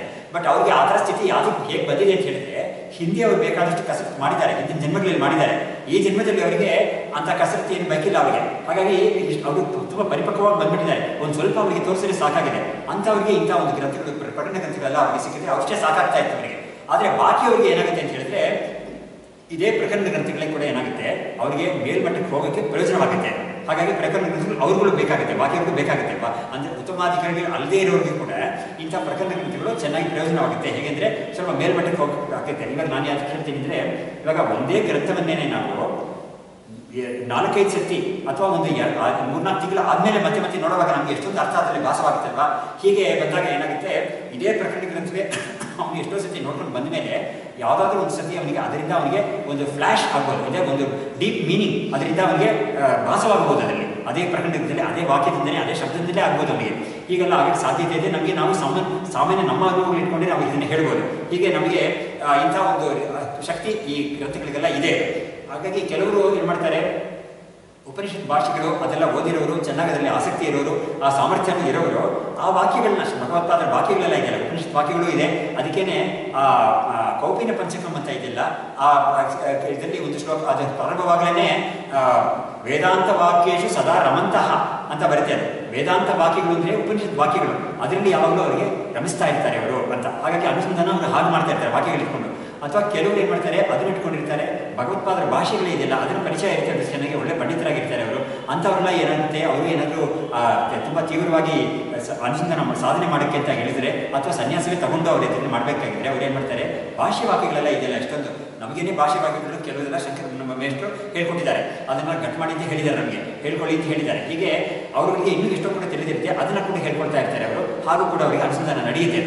ಅದೆಲ್ಲ ಇಲ್ಲೇ ಇರೋ ಪಕ್ಷದಲ್ಲಿ ಇದ್ರೂ ಕೂಡ ಇಂಥದ್ದೆಲ್ಲ ಅವರು ಕೂಡ ಏನು ವರ್ಜಾ ಮಾಡಿರಲ್ಲ. ಅವರು ಕೂಡ ಇದೇನು ಪ್ರಕರಣ ಗ್ರಂಥ ತಾನೇ ಅಂತ ಅವ್ರು ಬಿಟ್ಟಿರಲ್ಲ, ಇದನ್ನು ಕೂಡ ಅವ್ರು ಮಾಡ್ತಾ ಇರ್ತಾರೆ ಜೊತೆಗೆ. ಅದಕ್ಕೆ ಒಂದು ಉದಾಹರಣೆ ಯಾವುದು ಹೇಳ್ಬೋದಂದ್ರೆ, ಮತ್ತೆ ನಮ್ಮ ಶ್ರೀ ವಿದ್ಯಾರ್ಥಿಗಳ ಜೀವನದಿಂದಲೇ ಹೇಳ್ಬೋದು ಅದನ್ನು ಕೂಡ ಒಂದು ಗ್ರಂಥದಲ್ಲಿ ಅವರು ಬರೆದೇ ಇದ್ದಾರೆ, ಉಮೇಶ್ ಅವರು ಬರೆದಿದ್ದಾರೆ. ಅದನ್ನು ಒಂದು ಸಂದರ್ಭದಲ್ಲಿ ಬೆಂಗಳೂರಲ್ಲೇನೆ ಶಂಕರ ಮಠದಲ್ಲಿ ಇವಾಗ ತೆಂಗಿನ ತೋಪೆಲ್ಲ ಇದೆಯಲ್ಲ, ಅಲ್ಲಿ ಒಂದು ಓಪನ್ ಸ್ಪೇಸ್ ತುಂಬಾನೇ ಇತ್ತು. ಮುಂಚೆ ಕೂಡ ಒಂದು ಬಂಡೆ ಇತ್ತು, ಮಧ್ಯಾಹ್ನದ ಹೊತ್ತು ಏಕಾಂತವಾಗಿರುತ್ತೆ. ಅಷ್ಟು ಸಮಯದಲ್ಲಿ ಯಾರು ದರ್ಶನಕ್ಕೂ ಯಾರು ಬರೋದಿಲ್ಲ. ಆಮೇಲೆ ಗುರುಗಳು ಅಲ್ಲಿ ಹೋಗಿದ್ದಾರೆ ಅಂತ ಹೇಳಿದ್ರೆ ಸಾಮಾನ್ಯವಾಗಿ ದೂರದಲ್ಲಿ ಇರೋರು ಕೂಡ ಯಾರನ್ನ ಆ ಕಡೆ ಬಿಡೋದು ಇಲ್ಲ. ಹಾಗಾಗಿ ಪಬ್ಲಿಕ್ ಹೋಗೋ ದಾರಿನೇ ಅದು, ಬಟ್ ಇದನ್ನು ಬಿಡಲ್ಲ ಅಂತ ಅವನ್ನ. ಹಾಗೆ ಕೂತ್ಕೊಂಡು ಗುರುಗಳು ಇವ್ರನ್ನ ಕರ್ಕೊಂಡು ಉಮೇಶ್ ಅವ್ರನ್ನ ಕರ್ಕೊಂಡು ಒಂದು ಕಡೆ ಕೂತ್ಕೊಂಡು ಅದು ಒಂದು ರೊಟೀನ್ ಆಗಿತ್ತು ಅವರಿಗೆ. ಭಗವತ್ಪಾದರ ಈ ಪ್ರಕರಣ ಗ್ರಂಥಗಳೆಲ್ಲ ಇದೆಯಲ್ಲ, ಇದನ್ನೆಲ್ಲ ಅವರು ಓದೋದು, ಅವ್ರ ಪುಸ್ತಕ ಇಟ್ಕೊಂಡು ಓದೋದನ್ನು ಗುರುಗಳು ಕಣ್ಣು ಮುಚ್ಚಿಕೊಂಡು ಅದನ್ನು ಅನುಸಂಧಾನ ಮಾಡ್ತಾ ಇರ್ತಾರೆ, ಅದನ್ನು ಭಾವನೆ ಮಾಡ್ತಾ ಇರ್ತಾರೆ. ಅದನ್ನು ಅದಕ್ಕೆ ಉಮೇಶ್ ಅವರು ಬರೀತಾರೆ, ನಾನು ಯಾವ್ಯಾವ ಶ್ಲೋಕಗಳೆಲ್ಲ ಓದ್ತಾ ಇದ್ನೋ ಅದರಲ್ಲಿ ಬ್ರಹ್ಮಾನುಚಿಂತನ ಫಾರ್ ಎಕ್ಸಾಂಪಲ್ ಇಂಥದ್ದೆಲ್ಲ ಗುರುಗಳಿಗೆ ಎಷ್ಟೋ ಸತಿ ಗಟ್ ಮಾಡಿರ್ತಾರೆ, ಅದೆಲ್ಲ ಅವ್ರಿಗೆ ಬಾಯ್ಪಾಠ ಆಗಿದೆ. 100 ಸತಿ ಅದನ್ನು ಹೇಳ್ಕೊಂಡಿದ್ದಾರೆ ಬೇರೆಯವರು. ಹಾಗಿದ್ರೂ ಕೂಡ ಅವರು ಇವ್ರ ಹತ್ರ ಒಂದು ಸತಿ ಅದನ್ನ ಹೇಳಿಸ್ಕೊಂಡು ಆ ಒಂದು ಸತಿ ಅವ್ರು ಹೇಳುವಾಗ ಕೂಡ ಅದು ಅಸಡ್ಡೆ ಮಾಡಿದೆ ಅದನ್ನು. ಆಮೇಲೆ ಅವರೇ ಹೇಳಬೇಕು ಅಂತ ಹೇಳಿದವರು ಅವರೇನೆ ಹೇಳ್ಬಿಟ್ಟು ಅದನ್ನ ಎಷ್ಟು ಗಮನವಾಗಿ ಅದನ್ನು ಅನುಸಂಧಾನ ಮಾಡ್ತಾ ಇದ್ದಾರೆ, ಕೇಳ್ತಾ ಇದ್ದಾರೆ, ಅದನ್ನು ಎಷ್ಟು ಗಮನ ಅದಕ್ಕೆ ಕೊಟ್ಟಿದ್ದಾರೆ ಅಂತ ಹೇಳ್ಬಿಟ್ಟು ಅದರಲ್ಲಿ ಪೂರ್ತಿ ತಲ್ಲೀನರಾಗ್ಬಿಟ್ಟಿದ್ದಾರೆ ಅಂತ ಹೇಳ್ಬಿಟ್ಟು ಅದಕ್ಕೆ ಒಂದು ಕಡೆಯನ್ನು ಹೇಳ್ತಾರೆ. ಈಗ ಹೇಳ್ತಾ ಇದನ್ನು ಇವ್ರು ಓದ್ತಾ ಇದ್ದಾಗ ಗುರುಗಳು ಕಣ್ಮಿಸ್ಕೊಂಡು ಇದನ್ನು ಕೇಳಿ ಅದರಲ್ಲಿ ಅವರು ಭಾವಪೂರ್ಣವಾಗಿ ಇದರಲ್ಲಿ ಇದ್ದಾಗ ಒಂದು ತೆಂಗಿನ ಗರಿ ಬಿತ್ತಂತೆ ಜೋರಾಗಿ. ಆದರೆ ಗುರುಗಳಿಗೆ ಅದು ಗೊತ್ತೇ ಆಗಲಿಲ್ಲ, ಅದು ಬಿದ್ದಿದ್ದು ಅದು ಗಮನಿಸ್ಕೊಳ್ಳಿಲ್ಲ ಅದನ್ನು. ಆಮೇಲೆ ಸರಿ ಇದೆಲ್ಲ ಆಯಿತು, ಸುಮಾರು ಒಂದು 3/4 ಗಂಟೆನೋ 1 ಗಂಟೆನೋ ಆಯಿತು. ಆಗಿದ್ದ ಮೇಲೆ ಅಂತ ಗುರುಗಳು ಸ್ವಲ್ಪ ಶಬ್ದ ಮಾಡಿದ್ರಂತೆ. ಅದು ಏನಾಗಿದೆ ಅಂತ ಹೇಳಿದ್ರೆ, ಅವರು ಕಾಲಲ್ಲಿ ಸುಮಾರು ಒಂದು 100 ಕಟ್ಟಿರುವೆಗಳು ಬಂದು ಕಚ್ತಾ ಇದೆ, ಅದನ್ನು ಕೆಂಪು ಆಗ್ಬಿಟ್ಟಿದೆ ಕಾಲು. ಆ ಸಮಯದಲ್ಲಿ ಅವರಿಗೆ ಅದನ್ನು ಸ್ವಲ್ಪ ಇದು ಮಾಡಿದಂತೆ. ಆವಾಗ ಇವರು ಉಮೇಶ್ ಅವರು ಬರೀತಾರೆ, ಈ ಶ್ಲೋಕಗಳೆಲ್ಲ ಗುರುಗಳಿಗೆ ಯಾವಾಗಲೂ ಬಾಯ್ಪಾಠ ಆಗಿದ್ದು, 100 ಸತಿ ಅವರು ಹೇಳ್ಕೊಂಡಿದ್ದಾರೆ ಅವ್ರ ಜೀವನದಲ್ಲಿ. ಇದ್ರೂ ಕೂಡ ಆ ಸಮಯದಲ್ಲಿ ನನ್ನ ಓದಕ್ಕೆ ಹೇಳಿಬಿಟ್ಟು ಅವರು ಅದನ್ನು ಎಷ್ಟೊಂದು ಮನಸ್ಸನ್ನು ಕೊಟ್ಟಿದ್ದಾರೆ, ಅವರು ಬಾಹ್ಯ ಪ್ರಪಂಚವನ್ನೆಲ್ಲ ಎಷ್ಟು ಮರೆತಿದ್ದಾರೆ ಅದರ ಅರ್ಥದಲ್ಲಿ. ಅವರು ಗುರುಗಳು ಆ ಸಮಯದಲ್ಲಿ ಅವರು ಯಾವುದನ್ನೋ ಹೊಂದಬೇಕು ಅನ್ನೋದಿಲ್ಲ ಅವರಿಗೆ ಅದೇ ವೇದಾಂತ ವಾಕ್ಯೇಶು ಸದಾ ರಮಂತಹ, ಅದು ಅಕ್ಷರಶಃ ಅವರಿಗೆ ಅನ್ವಯಿಸುತ್ತೆ. ಅದು ಸಿದ್ಧಿ ಪಡೆದವನ್ನ ದೃಷ್ಟಿಯಿಂದ ನೋಡಿದ್ರು ಕೂಡ ಅನ್ವಯಿಸುತ್ತೆ ಅದು. ಅಂಥ ಒಂದು ಸ್ಥಿತಿಯಲ್ಲಿದ್ದವರು ಹೇಗೆ ಅದಕ್ಕೆ ಒಂದು ಇದು ಮುಖ್ಯತ್ವ ಕೊಡ್ತಾ ಇದ್ದಾರೆ ಭಗವತ್ಪಾದರ ವಾಕ್ಯಕ್ಕೆ, ಭಗವತ್ಪಾದರ ಒಂದು ಶಬ್ದಗಳಿಗೆ, ಅವರ ಶ್ರೋತ್ರಗಳಿಗೆ ಅಂತ ಅದು ನಮಗೆ ಗೊತ್ತಾಗುತ್ತೆ ಅಂತ ಅವರು ಹೇಗೆ ಕೊಟ್ಟಿದ್ದಾರೆ ಅಂತ. ಅದು ನಾನು ವೆಂಕಟೇಶ್ವರಾಯರಿಗೆ ಅದಕ್ಕೆ ಹೇಳಿದೆ ಅಂದರೆ ಅವರು ಹೇಳಿದ ವಿಷಯ ಇದೆ. ನಾನು ಅದು ಭಾಷೆಗೆ ಅದಕ್ಕೆಲ್ಲ ನಾನು ಹೋಗಲಿಲ್ಲ, ನನಗೆಲ್ಲ ಬರೋದೇ ಇಲ್ಲ ಅದು. ಆದರೆ ನನಗೆ ತುಂಬ ಉಪಯೋಗ ಆಗ್ತಾಯಿತ್ತು. ಇದನ್ನು ಹೇಳ್ಕೊಂಡು ನಾನು ಹೀಗೆ ಬಂದಿದ್ದೀನಿ ನಾನು ಅಂತ ಅವ್ರ ಜೊತೆ ಹೇಳಿದೆ. ಯಾಕಂದರೆ ನಾನು ಅವ್ರ ವಿಷಯ ಎದಕ್ಕೆ ಹೇಳಿದೆ ಅಂದರೆ ಅವ್ರನ್ನ ಆತ್ಮಜ್ಞಾನವನ್ನು ಪಡ್ಕೊಂಡಿದ್ದವರು ಅಂತ ಅಭಿನವ ವಿದ್ಯಾರ್ಥಿ ಸ್ವಾಮಿಗಳೇ ಹೇಳಿದ್ದಾರೆ. ಹಾಗಾಗಿ ಅವ್ರಿಗೆ ನೋಡಿ ಅದು ಕೂಡ ಎಷ್ಟು ವಿಚಿತ್ರವಾಗಿರುತ್ತೆ ಅಂತ ಹೇಳಿದ್ರೆ, ನಮ್ಮ ಒಂದು ವೇದಾಂತ ಒಂದು ಪದ್ಧತಿ ಅಂತ ಇದೆಯಲ್ಲ, ಅದು ಇದು he made for each other ಅಂತ ನಾವು ಹೇಳ್ತೀವಲ್ಲ, ಈ ಗುರು ಶಿಷ್ಯನಿಗೂ ಹೀಗೆ ಆಗುತ್ತೆ ಅಂತ. ಹೇಗೆ ಒಂದು ನಮ್ಮ ಇದರಲ್ಲಿ ನಮ್ಮ ಸಾತ್ವಿಕವಾದ ನಮ್ಮ ಸನಾತನ ಧರ್ಮದಲ್ಲಿ ಹೋಗ್ತಾರೆ, ಅದು ಇವನಿಗೆ ಇವಳೇ ಗಂಡ, ಇವನಿಗೆ ಇವಳೇ ಹೆಂಡತಿ ಅಂತ ಬರೋದು ಅದು ದೇವನಿಶ್ಚಿತ ಅಂತೆಲ್ಲ ಹೇಳ್ತಾ ಇರೋದು ನಾವು. ಆ ಥರ ಈ ಗುರು ಶಿಷ್ಯ ಭಾವ ಅನ್ನೋದು ಸಂಬಂಧ ಅನ್ನೋದು ಕೂಡ ಹಾಗೆ ಒಂದು ನಿಶ್ಚಿತವಾಗಿರುತ್ತೆ ಅಂತ. ಹೀಗಿರಲಾಗಿ ಇಂಥ ಒಂದು ಜೀವನ್ಮುಕ್ತರು, ಅಂಥ ಒಂದು ಮಹಾತ್ಮರು, ಪಂಡಿತರು, ಅಂಥ ಒಂದು ಕೈಯಲ್ಲೇ ಇದ್ದಾರೆ ಅವರಿಗೆ, ಯಾರಿಗೆ ವೆಂಕಟೇಶ್ವರಾಯರಿಗೆ. ಹಾಗಿದ್ದರೂ ಕೂಡ ಅವ್ರು ಏನು ಮಾಡಿದಂತೆ, ಒಬ್ಬರು ಬ್ರಹ್ಮ ಅಂತ ಒಬ್ಬರು ಬರ್ತಾ ಇದ್ರು ಉತ್ತರ ದೇಶದಿಂದ, ಕಾಶ್ಮೀರ ದೇಶಕ್ಕೆ ಸೇರಿದವರಂತೆ ಅವರು, ಪಂಜಾಬ್ ಅಂತ ದೇಶಕ್ಕೆ ಸೇರಿದವರು, ಲಾ ಓದಿದವರು, ಒಂದು ಕಾಲೇಜಲ್ಲೂ ಎಲ್ಲೋ ಟೀಚ್ ಮಾಡ್ತಾ ಇದ್ರು ಅವರು, ಬ್ರಹ್ಮ ಅನ್ನೋರು. ಅವರು ಸ್ವಂತ ಹೆಸರು ಅಂದರೆ ಅವರ ಮೂಲ ಹೆಸರು ಅವ್ರಿಗೆ ಏನು ಅಂತ ನಮ್ಗೆ ಯಾರು ಗೊತ್ತಿಲ್ಲ ಅವರು. ಆದರೆ ಅವರು ಆತ್ಮಜ್ಞಾನ ಪಡ್ಕೊಂಡ್ಬಿಟ್ಟಿದ್ರು ಅವರು ಚೆನ್ನಾಗಿ. ಅಲ್ಲೇ ಹೇಗೋ ಪುಣ್ಯ ಇದೋ ಅನುಸರಣ ಎಲ್ಲ ಮಾಡಿ ಬಂದಿದ್ರು ಅವರು ದಕ್ಷಿಣ ದೇಶಕ್ಕೆ ಬರ್ತಾ ಇದ್ರು. ನಮ್ಮ ಶೃಂಗೇರಿ ಜಗದ್ಗುರುಗಳಾದ ಚಂದ್ರಶೇಖರ ಭಾರತಿ ಸ್ವಾಮಿಗಳನ್ನ ದರ್ಶನ ಮಾಡಕ್ಕೆ ಬರ್ತಾ ಇದ್ರು ಅವರು ಕೆಲಸಕ್ಕೆ. ಅವಾಗ ಬಂದಾಗ ಇವ್ರನ್ನ ಗುರುಗಳ ಹತ್ರ ಹೋಗಿ ಭಾಷೆ ಏನೋ ಅವರಿಗೆ ಸಮುದ್ರ ಬರ್ತಾ ಇತ್ತು ಅಂತ ಕಾಣುತ್ತೆ. ಆದರೆ ಅವರಿಗೆ ಅಂಥ ಒಂದು ಸ್ಥಿತಿಯಲ್ಲಿ ಇದ್ದವರಿಗೆ ಆರ್ಥೋ ಜಿಜ್ಞಾಸು ಅರ್ಥಾರ್ಥಿ ಜ್ಞಾನೀಚ ಭರತರ್ಷಭ ಅಂತ ಹೇಳ್ಬಿಟ್ಟು ಚತುರ್ವಿಧ ಮಾಂ ಭಜಂತೆ ಅಂತ ಹೇಳಿದ್ರಲ್ಲ, ಹಾಗೆ ಚಂದ್ರಶೇಖರ ಭಾರತಿಗಳನ್ನ ಇಂಥ 4 ಥರವಾದ ಗುರುಗಳು ಬಂದು ನೋಡ್ತಾ ಇದ್ರು ಅವ್ರನ್ನ. ಹಾಗಾಗಿ ಇಂಥವರು ಬರ್ತಾ ಇದ್ರು, ಇವರು ಬರ್ತಾ ಇದ್ರು. ಹಾಗಾಗಿ ಇವ್ರ ಹತ್ರ ಬರ್ತಾ ಇದ್ದಾಗ ಅಭಿನವ ವಿದ್ಯಾರ್ಥಿಗಳು ಇವರ ಸ್ಥಿತಿ ಏನು ಅಂತ ತಿಳ್ಕೊಂಡು, ಇವ್ರ ಬಗ್ಗೆ ತಿಳ್ಕೊಂಡಿದ್ದವರು, ಗೊತ್ತಾಗಿದೆ ಅವರಿಗೆ, ಈ ವೆಂಕಟೇಶ್ವರಾಯನ್ನ ತೋರಿಸ್ಬಿಟ್ಟು ನಿನಗೆ ಅವರೇ ಅಂತ ತೋರಿಸ್ಕೊಟ್ಟಿದ್ದಾರೆ ಅವ್ರನ್ನ. ಹಾಗಾಗಿ ಇವರು ಅವರಿಗೆ ಸೇವೆ ಮಾಡ್ಕೊಳ್ತಾ ಇದ್ದಾರೆ ಸ್ವಲ್ಪ ದಿವಸ. ಹಾಗೆ ಮಾಡ್ತಾ ಇದ್ರು. ಅವರು ಒಂದು ರೀತಿ ಸ್ವಲ್ಪ ವ್ಯತ್ಯಾಸವಾಗಿತ್ತು, ಅದನ್ನು ಬರೆದಿದ್ದಾರೆ, ಒಂದು ಕಡೆ ಬರೆದಿದ್ದಾರೆ. ಅವರು ಉತ್ತರ ದೇಶಕ್ಕೆ ಸೇರಿದವರು. ನಮ್ಮ ದಕ್ಷಿಣ ದೇಶದಲ್ಲಿ ಇರೋ ಒಂಥರ ಸನ್ಯಾಸಿಗಳೆಲ್ಲ ಹೇಗೆ ಒಂದು ಆಚಾರ ಎಲ್ಲ ಇರ್ತಾರೋ ಅಂಥದ್ದೆಲ್ಲ ಇರಲಿಲ್ಲ. ಅವ್ರು ಸನ್ಯಾಸಿಗಳು ಅಲ್ಲ ಅಂತ ನಮ್ಗೆ ಗೊತ್ತಾಗಿದೆ. ಹೇಗೆ ಆಗಲಿ ಪರವಾಗಿಲ್ಲ, ಅವರು ಆತ್ಮಜ್ಞಾನ ಪಡ್ಕೊಂಡಿದ್ರು. ಅವ್ರ ಫೋಟೋ ಎಲ್ಲ ಕೂಡ ಇವ್ರ ಮನೇಲಿದೆ, ವೆಂಕಟೇಶ್ವರಾಯರ ಮನೇಲಿ ಇವಾಗ ಕೂಡ ಹಾಕಿದ್ದಾರೆ. ಅವರು ಅವ್ರ ಮನೆಗೂ ಬಂದಿದ್ದಾರೆ, ಚಿಕ್ಕಮಗಳೂರು ಅವ್ರ ಮನೆಗೂ ಬಂದಿದ್ದಾರೆ. ಆವಾಗ ಆ ರೂಮಲ್ಲಿ ಯಾವ ರೂಮಲ್ಲಿ ಕೂತಿದ್ರು ಆ ರೂಮಲ್ಲಿ ಅವ್ರ ಫೋಟೋ ಎಲ್ಲ ಕೂಡ ಹಾಕಿದ್ದಾರೆ. ಅತ್ಯಂತ ಒಂದು ಉತ್ತಮವಾದ ಪುರುಷರು ಅವರು. ಏನಾಯ್ತು ಅಂತ ಹೇಳಿದ್ರೆ, ಕೆಲವು ಸತಿ ಏನಾಗುತ್ತೆ, ಇಂಥ ಒಂದು ಸ್ಥಿತಿಯಲ್ಲಿ ಇರೋರು ಅವರು ಲೋಕದಲ್ಲಿ ಇರೋ ಕೆಲವು ನಿಯಮಗಳೆಲ್ಲ ಇರ್ತಲ್ಲ, ಅದನ್ನು ಅವರು ಉಲ್ಲಂಘಿಸ್ತಾರೆ ಕೆಲವು ಸತಿ. ಅದು ಬೇಕು ಅಂತ ಮಾಡ್ತಾರೋ ಬೇಡ ಅಂತ ಮಾಡ್ತಾರೋ ಗೊತ್ತಿಲ್ಲ, ಅದು ನಾವೇನು ಹೇಳೋಕ್ಕಾಗಲ್ಲ ಅದನ್ನು. ಈ ಥರ ಇರೋರು ಒಂದ್ಸತಿ ಯಾವುದೋ ಒಂದು ಟ್ರೈನಲ್ಲಿ ಹೋಗ್ತಾ ಇದ್ದಾಗ ಈ ಪರಬ್ರಹ್ಮನವರು ಟಿಕೆಟ್ ಕಲೆಕ್ಟರ್ ಬಗ್ಗೆ ಕೇಳಿದ, ಬ್ರಿಟಿಷ್ ಪೀರಿಯಡಲ್ಲಿ, ಅದು ಸ್ವಾತಂತ್ರ್ಯಕ್ಕೆ ಮುಂಚೆ ಸಮಯದಲ್ಲಿ ಅವ್ರಿಗೆ ಬಂದು ಕೇಳಿದಾಗ ಇವರು ಟಿಕೆಟ್ ಏನು ಇರಲಿಲ್ಲ ಇವರ ಹತ್ರ. ಅಥವಾ ಯಾರೋ ಇವ್ರ ಭಕ್ತರು ಯಾರು ಕೊಂಡ್ಕೊಂಡಿದ್ರು ಗೊತ್ತಿಲ್ಲ, ಅವ್ರು ಯಾರು ಹತ್ತಿರದಲ್ಲಿ ಇರಲಿಲ್ಲ. ಅವರು ಇಲ್ಲ ಅಂತ ಹೇಳಿದರು. ಆವಾಗ ಅವರು ನಿಮ್ಮ ಹೆಸರು ಏನು ಅಂತ ಕೇಳಿದ್ದಾರೆ. ಆವಾಗ ಪರಬ್ರಹ್ಮ ಡಸಂಟ್ ಹ್ಯಾವ್ ಎ ನೇಮ್ ಅಂತ ಹೇಳಿದ್ರು ಅವರು. ಹೀಗೆ ಹೇಳ್ಬಿಟ್ಟು ಇನ್ನೂ ಏನೋ ಅವರು ಕೇಳಿದಾಗ ಅವ್ರು ಸ್ವಲ್ಪ ಜೋರಾಗಿ ಮಾತಾಡಿದ್ದಾರೆ. ಆವಾಗ ಅವ್ರನ್ನ ಕೆನ್ನೆಲೆ ಹೊರಬಿಟ್ಟಿದ್ದಾರೆ ಅವನ್ನ. ಹಾಗಾಗಿ ಅವ್ರು ಏನು ಮಾಡಿದ್ರು, ಕೇಸ್ ಹಾಕ್ಬಿಟ್ಟು ಇವ್ರನ್ನ ಜೈಲಿಗೆ ಹಾಕ್ಬಿಟ್ರು. ಕೇಸ್ ಹಾಕಿ ಕೊನೆಗೆ ಜೈಲಿಗೆ ಎಷ್ಟೋ ವರ್ಷಗಳು ಜೈಲಿಗೆ ಕ್ರಿಮಿನಲ್ ಕೇಸ್ ಹಾಕ್ಬಿಟ್ರು. ಆವಾಗ ಈ ವೆಂಕಟೇಶ್ವರರಾಯರೇ ಏನು ಮಾಡಿದ್ರು, ಎಷ್ಟೋ ಸತಿ ಅವ್ರನ್ನ ಮೊಬೈಲಲ್ಲಿ ಕೇಸ್ ನಡೀತಾ ಇದೆ, ಮೊಬೈಲಲ್ಲಿ ಜೈಲಿದ್ರು ಅವರು. ಕೇಸ್ ನಡೀತಾ ಇತ್ತು. ಆ ಕೇಸಿಗೆ ಹಿಯರಿಂಗ್ ಎಲ್ಲ ಇವ್ರು ಹೋಗೋರು. ಅವ್ರಿಗೆ ಅವ್ರನ್ನ ಬಿಡಿಸ್ಕೊಳ್ಳೋಕ್ಕೆ ಬೇಕಾದಷ್ಟು ಇದೆಲ್ಲ ಎವಿಡೆನ್ಸ್ ಎಲ್ಲ ತೊಗೊಂಡೋಗಿ ಅಲ್ಲಿ ಎಕ್ಸಿಬಿಟ್ಸ್ ಎಲ್ಲ ತೊಗೊಂಡೋಗಿ ಇಲ್ಲಿ ಮಾಡಿ ಎಲ್ಲ ಮಾಡೋರು, ಇವ್ರನ್ನ ಜೈಲಿಗೆ ಹೋಗೋರು ಎಲ್ಲ ಮಾಡ್ತಾಯಿದ್ರು. ಆದರೆ ಇವರಿಗೆ ಅವರೇ ಅಂತ ತೋರಿಸ್ಕೊಟ್ಟಿದ್ರು. ಹಾಗಾಗಿ ಇವರು ಅಂಥ ಒಂದು ರೀತಿಯಲ್ಲಿ ಅವ್ರ ಹತ್ರ ನಡ್ಕೊಳ್ತಾ ಇದ್ದಾರೆ. ಯಾಕೆ ಹೇಳಿದೆ ಅಂದರೆ, ಈ ಪ್ರಕರಣ ಗ್ರಂಥ ಅನ್ನೋದಕ್ಕೆ ಎಷ್ಟೊಂದು ಮಹಿಮೆ ಇದೆ, ಶಕ್ತಿ ಇದೆ ಅನ್ನೋದಕ್ಕೆ ಇಂಥದ್ದೆಲ್ಲ ನಮಗೆ ಉದಾಹರಣೆಗಳು ಗೊತ್ತಾಗುತ್ತೆ ನಮಗೆ. ಆಮೇಲೆ ಇಲ್ಲಿ ದಿಸ್ ಇಂಟ್ರೊಡಕ್ಟರಿ ಥಿಯರೀಸ್ ಅಂತ ಹೇಳಿದ್ರಲ್ಲ, ಅದಕ್ಕಾಗಲಿಲ್ಲ, ನಾನು ಇಂಟ್ರೊಡಕ್ಟರಿ ಅಂತ ಹೇಳಿದ್ದಾರೆ. ಬಟ್ ಇದ್ರೂ ಅದರಲ್ಲಿ ಎಷ್ಟೊಂದು ವಿಷಯ ಇದೆ. ಈ ದಶಶ್ಲೋಕಿ ಅನ್ನೋದಕ್ಕೆ ನಾವು ನೋಡೋಕೆ ಹೋದರೆ ಮಧುಸೂದನ ಸರಸ್ವತಿಗಳು ಎಂಥ ಅವರು ಅಧ್ಯಕ್ಷಿಸಿ ಬರೆದವರು, ಅವರು ಇದಕ್ಕೆ ಸಿದ್ಧಾಂತ ಬಿಂದು ಅಂತ ಒಂದು ವ್ಯಾಖ್ಯಾನ ಬರೆದಿದ್ದಾರೆ. ಯಾವುದಕ್ಕೆ? ದಶಶ್ಲೋಕಿಗೆ. 10 ಶ್ಲೋಕ ಇರೋ ದಶಶ್ಲೋಕಿಗೆ ಮಹಾನ್ ವ್ಯಾಖ್ಯಾನ ಅವರು ಬರೆದಿದ್ದಾರೆ, ಸಿದ್ಧಾಂತ ಬಿಂದು ಅಂತ. ಆ ಸಿದ್ಧಾಂತ ಬಿಂದು ಅನ್ನೋದಕ್ಕೆ ಅದರ ಒಂದು ಆಳವಾಗಿ ಎಷ್ಟು ಇದೆ ಅಂತ ಹೇಳೋದನ್ನ ತೆಗೆದು ತೋರಿಸೋಕ್ಕೆ 3-4 ಟೀಕೆಗಳಿದೆ. ಅದಕ್ಕೆ ನಾರಾಯಣಿ ಅಂತ ಒಂದು ಟೀಕೆ ಇದೆ, ಇನ್ನೂ 2-3 ಟೀಕೆ ಇದೆ. ಹೀಗೆ ಈ ಒಂದು 10 ಶ್ಲೋಕಿಂತ 10 ಶ್ಲೋಕ ಬಂದಿದ್ದು ಎಷ್ಟು ದೂರ ಬೆಳ್ಕೊಂಡು ಹೋಗಿದೆ, ಎಷ್ಟು ದೂರ ಅದಕ್ಕೆ ವ್ಯಾಖ್ಯಾನ ಎಲ್ಲ ಮಾಡಿದ್ದಾರೆ, ಎಷ್ಟು ಅರ್ಥ ಇದೆ ಅದರಲ್ಲಿ ಅಂತ ತೋರಿಸೋಕ್ಕಾಗಿ ಅವರು ಅಷ್ಟು ಬರೆದಿದ್ದಾರೆ ಅಂತ ಗೊತ್ತಾಗುತ್ತೆ ನಮಗೆ. ಹೀಗೆ ಎಲ್ಲ ಭಗವತ್ಪಾದರ ಎಲ್ಲ ಗ್ರಂಥಗಳು ಏಕಶ್ಲೋಕಿ ತಗೊಂಡ್ರೆ ಎಷ್ಟಿದೆ ಅದರಲ್ಲಿ, ಉಪನಿಷತ್ ಸಾರವೇ ಅದರಲ್ಲಿದೆ. ಆಮೇಲೆ ಈ ಉಪದೇಶ ಪಂಚಕಮಾಗಲಿ ಅದರಲ್ಲೂ ಎಷ್ಟಿದೆ ಅದರ ವಿಷಯ, ಅದರ ಪೂರ್ತಿ ಇಡೀ ವೇದಾಂತ ಸಾಧನೆ ಪೂರ್ತಿ ಅದರಲ್ಲಿ ಬಂದ್ಬಿಡುತ್ತೆ ನಮಗೆ, ಪ್ರಾರಂಭದಿಂದ ಕೊನೆಯ ತನಕ ಎಲ್ಲವೂ ಬಂದ್ಬಿಡುತ್ತೆ ಅದರಲ್ಲಿ. ಹೀಗಿದೆ ನಿರ್ವಾಣ ಷಟ್ಕಮಾಗಲಿ, ಆಮೇಲೆ ಇದು ಗುರುವಷ್ಟಕಮಾಗಲಿ ಎಲ್ಲರೂ ನಮಗೆ ವಿಷಯ ಇದೆ. ಸರಿ, ಅವರ ಶಿಷ್ಯರಾದ ನಮ್ಮ ತೋಟಕಾಚಾರ್ಯರು ಬರೆದಿದ್ದಲ್ಲಿ ಅದರಲ್ಲಿ ಎಷ್ಟಿದೆ. ಆಮೇಲೆ ಅಸ್ತಾಮಲಿಕೆ ಸ್ತೋತ್ರ ಇದೆಯಲ್ಲ, ಅದಕ್ಕೆ ಭಗವತ್ಪಾದರೆ ಭಾಷೆಗಳು ಬರೆದಿದ್ದಾರೆ ಅಂತ ಹೇಳ್ತಾರೆ. ಅಸ್ತಾಮಲಕರು ಅನ್ನೋರು ಅವ್ರ ಶಿಷ್ಯರು. ಅವರು ಅವರ ಇವರಿಗೆ ನಿನ್ನ ಹೆಸರೇನು, ನೀನು ಯಾರು ಅಂತ ಸುಮ್ಮನೆ ಕೇಳಿದ್ದಕ್ಕೆ ಅವರು ಇವ್ರ ಮುಂದೆ ಅವರ ಪ್ರಭಾವದಿಂದ ಅವರಿಗೆ ಮಾತು ಬಂದ್ಬಿಡ್ತು. ಆ ವೇದಾಂತದ ತತ್ವವನ್ನು ಪೂರ್ತಿ ಅವರು ಅಷ್ಟಕಾಲದಲ್ಲಿ ಹೇಳ್ಬಿಟ್ರು. ಅವರು ಅದರಲ್ಲಿ ಎಷ್ಟು ವಿಷಯ ಇದೆ ಅಂತ ಹೇಳ್ಬಿಟ್ಟು ಭಗವತ್ಪಾದರೆ ಅದಕ್ಕೆ ಭಾಷೆ ಬರೆದಿದ್ದಾರೆ ಅಂತ ನಮ್ಮಲ್ಲಿ ಒಂದು ನಂಬಿಕೆ ಇದೆ ನಮಗೆ. ಹೀಗೆ ಅಂಥ ಪ್ರಕರಣ ಗ್ರಂಥಗಳು ಅನ್ನೋದು ಅಷ್ಟೊಂದು ಶಕ್ತಿ ಇರುತ್ತೆ. ಅದಕ್ಕೆ ಇರೋದನ್ನು ಎಸೆನ್ಸ್ ಫಾರ್ಮಲ್ಲಿ ಇರುತ್ತೆ, ತೆಗೆದುಕೊಡೋಕ್ಕೆ ಅದಕ್ಕೆ ಸಾಮರ್ಥ್ಯ ಇರುತ್ತೆ. ಅದಕ್ಕೇನು ಏನು ಮಾಡ್ತಾರೆ ಅಂದರೆ, ಈ ವಿಸ್ತಾರವಾಗಿರೋ ಬ್ರಹ್ಮಸೂತ್ರ ಭಾಷೆಗಳು ಅಥವಾ ಅದರಲ್ಲೆಲ್ಲ ಬೇಕಾದಷ್ಟು ವಾದಗಳಿರುತ್ತೆ, ಪೂರ್ವ ಪಕ್ಷಗಳಿರುತ್ತೆ, ಅದನ್ನೆಲ್ಲ ಖಂಡನೆ ಮಾಡೋದೆಲ್ಲ ಬೇಕಾದಷ್ಟು ಇರುತ್ತೆ. ಅದಕ್ಕೆ ಪೇಜಾಗಿ ಭಗವತ್ಪಾದರು ಬರೆದಿದ್ದಾರೆ. ಅದರಲ್ಲೆಲ್ಲ ನ್ಯಾಯ ಇದು ತರ್ಕವನ್ನು ಇಟ್ಕೊಂಡು ಬೇಕಾದಷ್ಟು ಬರೆದಿದ್ದಾರೆ. ಆದರೆ ಅದನ್ನೆಲ್ಲ ನಮಗೆ ಬದಿಗಿಟ್ಬಿಟ್ಟು ಈ ಎಸೆನ್ಸನ್ನು ಮಾತ್ರ ನಿನಗೆ ಕೊಡ್ತೀನಿ, ನಿನಗೆ ಮೋಕ್ಷ ಅಂದರೆ ಏನು, ಅದಕ್ಕೆ ಪಡೆಯೋಕ್ಕೆ ನಿನಗೆ ಏನು ಬೇಕಾಗಿರೋದು, ಅದನ್ನು ಹೇಗೆ ನೀನು ಪಡ್ಕೋಬೇಕಾಗಿರೋದು, ಅದಕ್ಕೆ ಬೇಕಾಗಿರೋ ತ್ವಪದಾರ್ಥ ತತ್ಪದಾರ್ಥ ಇಂಥ ವಿಷಯಗಳೆಲ್ಲ ಮಾತ್ರ ಹೇಳ್ಕೊಡೋ ನಮಗೆ ಇಂಥ ಗ್ರಂಥಗಳೆಲ್ಲ ನಮಗೆ ಪ್ರಯೋಜನವಾಗುತ್ತೆ.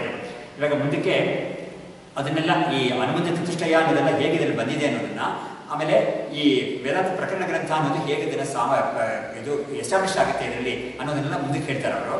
Import of the hymn in the manner of the Brahmasutras ಅಂತ. ಇವಾಗ ಏನು ಮಾಡ್ತಾ ಇದ್ದಾರೆ, ಬ್ರಹ್ಮಸೂತ್ರಗಳು ಅಂತ ಇದೆಯಲ್ಲ ಅದನ್ನ ಬ್ರಹ್ಮಸೂತ್ರ ಭಾಷೆನೂ ಇದೆ ಅದಕ್ಕೆ ಭಗವತ್ಪಾದರದು. ಆ ಬ್ರಹ್ಮಸೂತ್ರ ಅಂತ ಅದಕ್ಕೆ ಒಂದು ಸ್ಟ್ರಕ್ಚರ್ ಇದೆ. ಆ ಸ್ಟ್ರಕ್ಚರ್ನಲ್ಲಿ ಏನಾಗಿದೆ ಅಂದರೆ, ಆ ಬ್ರಹ್ಮಸೂತ್ರ ಅಂತ ಇಡೀ ಗ್ರಂಥ ಇದೆಯಲ್ಲ 550 ಶ್ಲೋಕಗಳು ಸೂತ್ರಗಳಿದೆ ಅದರಲ್ಲಿ. ಅದನ್ನ 4 ಅಧ್ಯಾಯಗಳಾಗಿ ವಿಂಗಡಣೆ ಮಾಡಿದ್ದಾರೆ. ಅದನ್ನೆಲ್ಲ ಭಗವತ್ಪಾದರು ಮಾಡಿದ್ದಾರೆ ಅಂತ ನಮ್ಗೆ ಹೇಳಕ್ಕೆ ಬರ್ತಾ ಇಲ್ಲ. ಯಾಕಂದರೆ ಭಗವತ್ಪಾದರ ಕಾಲದಲ್ಲಿನೇ ಅವರು ಭಾಷೆ ಬರೆದಿಲ್ಲ. ಅದಕ್ಕೆ ಆ ಭಗವತ್ಪಾದರೇ ಮೊದಲು ಭಾಷೆ ನಮಗೆ ಸಿಗ್ತಾ ಇದೆ ಇವಾಗ. ಆದರೆ ಅವರು ಕೂಡ ಹೇಳಿದ್ದಾರೆ, ಆದರೆ ಆ ಭಾಷೆ ಬರೆಯುವಾಗ ಕೆಲವು ಕಡೆ ಅವ್ರಿಗೆ ಹಿಂದೆ ಇದ್ದವರು ಕೆಲವರು ಯಾವುದೊಂದು ವೃತ್ತಿಯೆಲ್ಲ ಮಾಡಿದ್ದಾರೆ, ವೃತ್ತಿಕಾರರು ಅಂತ ಹೇಳ್ತಾರೆ. ಅವ್ರು ಯಾರು ಹೆಸರು ನಮ್ಗೆ ಗೊತ್ತಿಲ್ಲ, ಆ ಗ್ರಂಥವು ನಮಗೇನು ಸಿಕ್ಕಿಲ್ಲ. ಆದರೆ ಭಗವತ್ಪಾದರಿಗೆ ಸಿಕ್ತೋ ಏನೋ ಗೊತ್ತಿಲ್ಲ, ಆದರೆ ಪರಂಪರೆಯಾಗಿ ಭಗವತ್ಪಾದರು ಬಂದಿರ್ಬೋದು ಅದು. ಹಾಗಾಗಿ ಅವರು ಆ ಮತವನ್ನೆಲ್ಲ ಸ್ವಲ್ಪ ತೆಗೆದು ಅಲ್ಲಿ ವಿಚಾರ ಮಾಡ್ತಾರೆ. ಹೀಗಾಗಿ ಈ ಬ್ರಹ್ಮಸೂತ್ರ ಅಂತ ಒಂದು ಇದೆಯಲ್ಲ, ಅದನ್ನು ಒಂದು ಟೆಕ್ಸ್ಟ್ ಅದನ್ನು 4 ಅಧ್ಯಾಯ ಮಾಡಿದ್ದಾರೆ. ಆ 4 ಅಧ್ಯಾಯಕ್ಕೆ ಏನೇನು ಹೆಸರನ್ನ ಇಲ್ಲಿ ಬರುತ್ತೆ ಅದು, ಅದಕ್ಕೆ ಸುಮ್ಮನೆ ಹೆಸರು ಮಾತ್ರ ಗುರುತಾಕೊಂಡು ಬೇಕಾದ್ರೆ ಸಮನ್ವಯ, ಅವಿರೋಧ, ಸಾಧನ ಮತ್ತು ಫಲ ಅಂತ 4 ಅಧ್ಯಾಯಕ್ಕೆ 4 ಹೆಸರು. ಸಮನ್ವಯಾಧ್ಯಾಯ ಅಂತ ಒಂದು, ಆಮೇಲೆ ಅವಿರೋಧ ಅಧ್ಯಾಯ ಅಂತ ಒಂದು, ಸಾಧನ ಅಧ್ಯಾಯ ಅಂತ ಒಂದು, ಫಲಾಧ್ಯಾಯ ಅಂತ ಒಂದು. ಹೀಗೆ 4 ಅಧ್ಯಾಯಗಳಿರುತ್ತೆ. 4 ಅಧ್ಯಾಯಗಳಲ್ಲೂ ಒಂದೊಂದರಲ್ಲೂ 4 ಪಾದ ಇರುತ್ತೆ.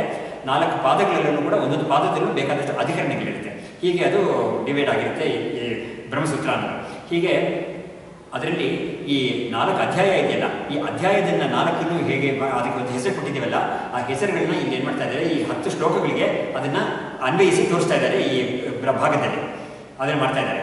In the manner of the Sutra Bhashya, the opening stanza in the hymn points out that the world of common parlance is to be traced to adhyasa, that is, superimposition of the non-self upon the self, atmani anatmadhyasaha ಅಂತ. ಇದು ನೋಡಿ ಎಷ್ಟು ಅದ್ಭುತವಾಗಿದೆ. ಇದು ಈ ಸಂಪ್ರದಾಯದಲ್ಲಿ ಕಲಿತವರು ನಮ್ಮ ಮೇಷ್ಟ್ರು. ಹಾಗಾಗಿ ಅವರಿಗೆ ಯಾರು ಅಂದರೆ, ಅವರಿಗೆ ಇಂಥ ಗ್ರಂಥಗಳೆಲ್ಲ ಪಾಠ ಮಾಡಿದವರು ಇವಾಗ ನಮ್ಮ ಶೃಂಗೇರಿ ಮಠಕ್ಕೆ ಆಡಳಿತ ಅಧಿಕಾರಿಗಳಿದ್ದಾರೆ ಗೌರಿಶಂಕರನವರು. ಅವ್ರ ತಂದೆ ಪಂಡಿತರಾಜ BS ರಾಮಚಂದ್ರ ಶಾಸ್ತ್ರಿ ಅಂತ ಮಹಾನ್ ಪಂಡಿತರವರು. ಅವ್ರು ಎಷ್ಟು ಶಾರ್ಪ್ ಇಂಟೆಲೆಕ್ಟ್, ಆಮೇಲೆ ಎಷ್ಟೊಂದು ಅಡ್ವಾನ್ಸ್ಡ್ ಮೆಚೂರ್ ಇಂಟೆಲೆಕ್ಟ್ ಇತ್ತು ಅಂತ ಹೇಳಿದ್ರೆ, ಎಲ್ಲೆಲ್ಲಿ ದೇಶದಲ್ಲಿ ನಮ್ಮ ಭಾರತ ದೇಶದಲ್ಲಿ ಇದಾಗಲಿ, ವಾರಣಾಸಿ ಆಗಲಿ ಅಥವಾ ಕಾಂಚೀಪುರಂ ಆಗಲಿ, ಯಾವ್ಯಾವ ತಿರುಪತಿ ಆಗಲಿ, ಎಲ್ಲೆಲ್ಲಿ ಹೋಗಿ ಏನೇನು ಪರೀಕ್ಷೆ ಕೊಟ್ಟರು ಅದರಲ್ಲಿ ಫಸ್ಟ್ ಬಂದುಬಿಡ್ತಾ ಇದ್ದಾರೆ ಅವರು. ತರ್ಕಶಾಸ್ತ್ರ, ನ್ಯಾಯಶಾಸ್ತ್ರ, ನ್ಯಾಯಶಾಸ್ತ್ರ, ಮೀಮಾಂಸಾ, ಪೂರ್ವ ಮೀಮಾಂಸಾ, ಅದರಲ್ಲೂ ಅವರಿಗೆ ಒಳ್ಳೆ ಪಾಂಡಿತ್ಯ ಇತ್ತು. ವೇದಾಂತದಲ್ಲಿ ಕೇಳಬೇಕಾಗೇ ಇಲ್ಲ.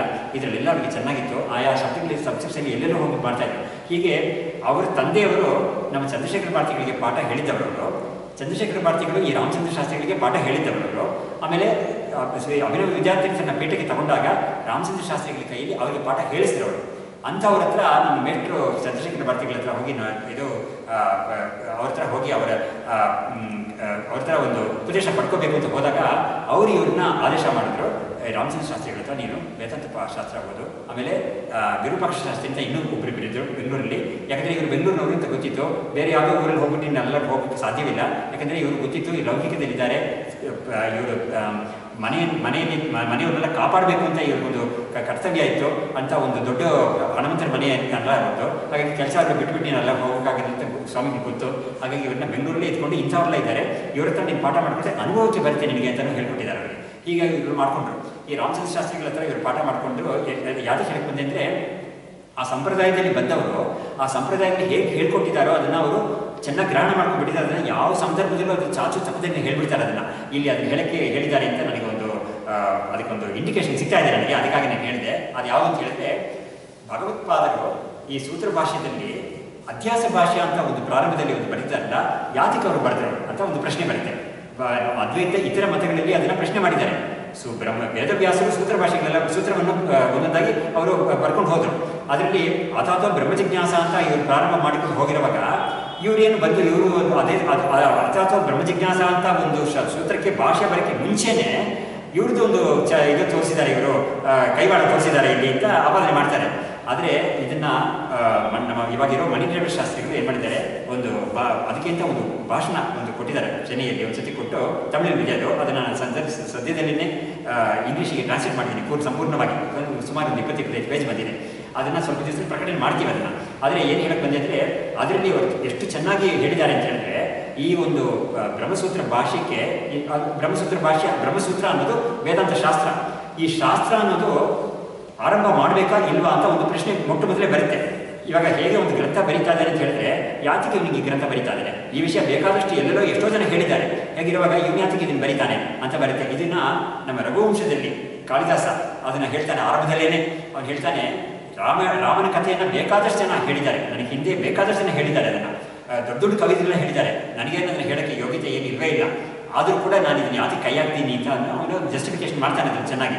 ಹಾಗೆ ಬ್ರಹ್ಮಸೂತ್ರವನ್ನು ಅವರು ಬರ್ಕೊಂಡು ಹೋಗಿದಾಗ ಇವ್ರು ಯಾತಕ್ಕೆ ಅಧ್ಯಾಸ ಭಾಷೆ ಅಂತ ಯಾವುದಕ್ಕೊಂದು ಮುಂಚೆ ಹಾಕಬೇಕು ಅದಕ್ಕೆ ಅಂತ ಹೇಳ್ಬಿಟ್ಟು ಅವರು ಅದಕ್ಕೆ ಉಪಪಾದನೆ ಮಾಡಿದ್ದಾರೆ ಅದರಲ್ಲಿ.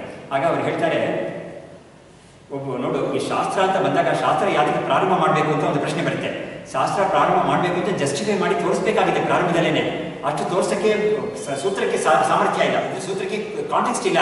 ಅವರು ಸೂತ್ರಗಳನ್ನ ಸೂತ್ರಪ್ರಾಯವಾಗಿ ಒಂದೊಂದಾಗಿ ಹೇಳ್ಕೊಂಡೇ ಹೋಗ್ತಾ ಇದ್ದಾರೆ ಅವರು. ಹೀಗಿರುವಾಗ ಅವರು ಇದನ್ನ ಎಕ್ಸ್ಪ್ಲೇನ್ ಮಾಡೋಕ್ಕೆ ಸಾಧ್ಯವಿಲ್ಲ. ಆದರೆ ಇವರು ಏನು ಮಾಡ್ತಾ ಇದ್ದಾರೆ ಅಂದರೆ, ಭಗವತ್ಪಾದರು ನೋಡು, ಬ್ರಹ್ಮಸೂತ್ರ ಬಂದಿರೋದು ಯಾತಕ್ಕೆ, ನಮಗೆ ಮೋಕ್ಷವನ್ನು ಕೊಡೋಕ್ಕಾಗಿ, ಅದರಲ್ಲಿ ಒಂದು ಬಂದಿರೋದು ನಮಗೆ ಮೋಕ್ಷಕ್ಕೆ ಕೊಡೋಕ್ಕಾಗಿ. ಅದಕ್ಕೇನೆ ಅಲ್ಲಿ ಸಮನ್ವಯ, ಅವಿರೋಧ, ಸಾಧನ, ಫಲ ಎಲ್ಲ ಇದೆ ಅಲ್ಲಿ. ಸೊ ಮೋಕ್ಷನ ಫಲವನ್ನು ಕೊಡೋಕ್ಕಾಗಿ ಅದು ಬಂದಿರೋದು. ಆ ಫಲವನ್ನು ಪಡ್ಕೋಬೇಕು ಅಂತ ಯಾರಿಗೆ ಇಚ್ಛೆ ಇದೆಯೋ ಅವನು ಇದಕ್ಕೆ ಒಳಗಡೆ ಪ್ರವೇಶ ಮಾಡ್ತಾನೆ. ಆದರೆ ಅವನು ಇದರಲ್ಲಿ ಪ್ರವೇಶ ಮಾಡಬೇಕಾ ಇಲ್ವಾ ಅಂತ ಅವನು ತೀರ್ಮಾನ ಹೋಗೋಕ್ಕೆ ಮುಂಚೆ ಅವನಿಗೆ ಒಂದು ವಿಷಯ ತೀರ್ಮಾನ ಆಗಬೇಕು. ಅದು ಏನು ಅಂತ ಹೇಳಿದ್ರೆ, ಈ ಒಂದು ಗ್ರಂಥ ನನಗೆ ರೆಲೆವೆಂಟಾ ಇಲ್ವಾ ಅಂತ ಅವನು ತೀರ್ಮಾನ ಮಾಡಬೇಕು. ಅದಕ್ಕೆ ರೆಲೆವೆಂಟ್ ಅಂತ ತೋರಿಸ್ಬೇಕಾದ್ರೆ ಭಗವತ್ಪಾದರು ಮಾಡಿರೋ ಇದು ಅಧ್ಯಾಸ ಭಾಷೆ ಅನ್ನೋದು ಬೇಕಾಗಿದೆ. ಯಾಕಂದರೆ ಅವರಲ್ಲಿ ಏನು ತೋರಿಸಿದ್ದಾರೆ ಅಂತ ಹೇಳಿದ್ರೆ, ನಾವು ನಮ್ಮ ಬಗ್ಗೆ ನಾವು ಏನು ಅಂತ ತಿಳ್ಕೊಂಡಿದ್ದೀವೋ ಅದು ಸರಿ ಇಲ್ಲ ಅಂತ ಚೆನ್ನಾಗಿ ತೋರಿಸ್ಬಿಟ್ಟಿದ್ದಾರೆ. ಇವಾಗ ಅದನ್ನು ಓದಿದ್ದು ಅವನು ಏನು ಮಾಡ್ತಾನೆ ಅಂದರೆ, ಹೌದು, ನಾನು ನನ್ನ ಬಗ್ಗೆ ತಿಳ್ಕೊಂಡಿದ್ದು ಸರಿ ಇಲ್ಲ, ಹಾಗಾಗಿ ಅವ್ನಿಗೆ ಏನಾಗುತ್ತೆ, ಅವಾಗ ಸರಿ ಇಲ್ಲ ಅಂತ ಅವನಿಗೆ ಮನಸ್ಸಿಗೆ ಬಂದ ಮೇಲೆ ನನ್ನ ಬಗ್ಗೆ ನಾನು ಸರಿಯಾಗಿ ತಿಳ್ಕೊಳ್ಳೋದು ಹೇಗೆ ಅಂತ ಅವ್ನು ಬರುತ್ತೆ. ಆವಾಗ ಅವನು ಖಂಡಿತ ಇದಕ್ಕೆ ಒಳಗಡೆ ಹೋಗ್ತಾನೆ, ಪ್ರವೇಶ ಮಾಡ್ತಾನೆ. ಅವ್ರು ಬರಿದೇ ಹೋದರೆ ಪ್ರವೇಶ ಮಾಡೋದೇ ಇಲ್ಲ, ಅವನು ಸುಮ್ಮನೆ ಬಿಟ್ಬಿಡ್ತಾನೆ ಅಷ್ಟೇ. ಹಾಗಾಗಿ ಈ ಶಾಸ್ತ್ರಕ್ಕೆ ಪ್ರವೇಶ ಮಾಡಬೇಕು, ಶಾಸ್ತ್ರ ಆರಂಭ ಮಾಡಬೇಕು ಅನ್ನೋದಕ್ಕೆ ಇವರು ಒಂದು ಜಸ್ಟಿಫಿಕೇಶನಲ್ಲಿ ಕೊಟ್ಟಿದ್ದಾರೆ ಚೆನ್ನಾಗಿ. ಅದೇ ಈ ಅಧ್ಯಾಸ ಭಾಷೆ ಅನ್ನೋದು ಅಂತ ಬರುತ್ತೆ.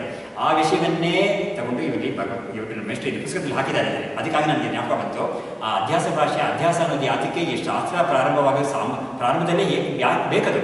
ಆ ಮಾತು ಬ್ರಹ್ಮಸೂತ್ರದಲ್ಲಿ ವೇದವ್ಯಾಸರು ಕೂಡ ಅಧ್ಯಾಸವನ್ನು ಹೇಳಿದ್ದಾರೆ.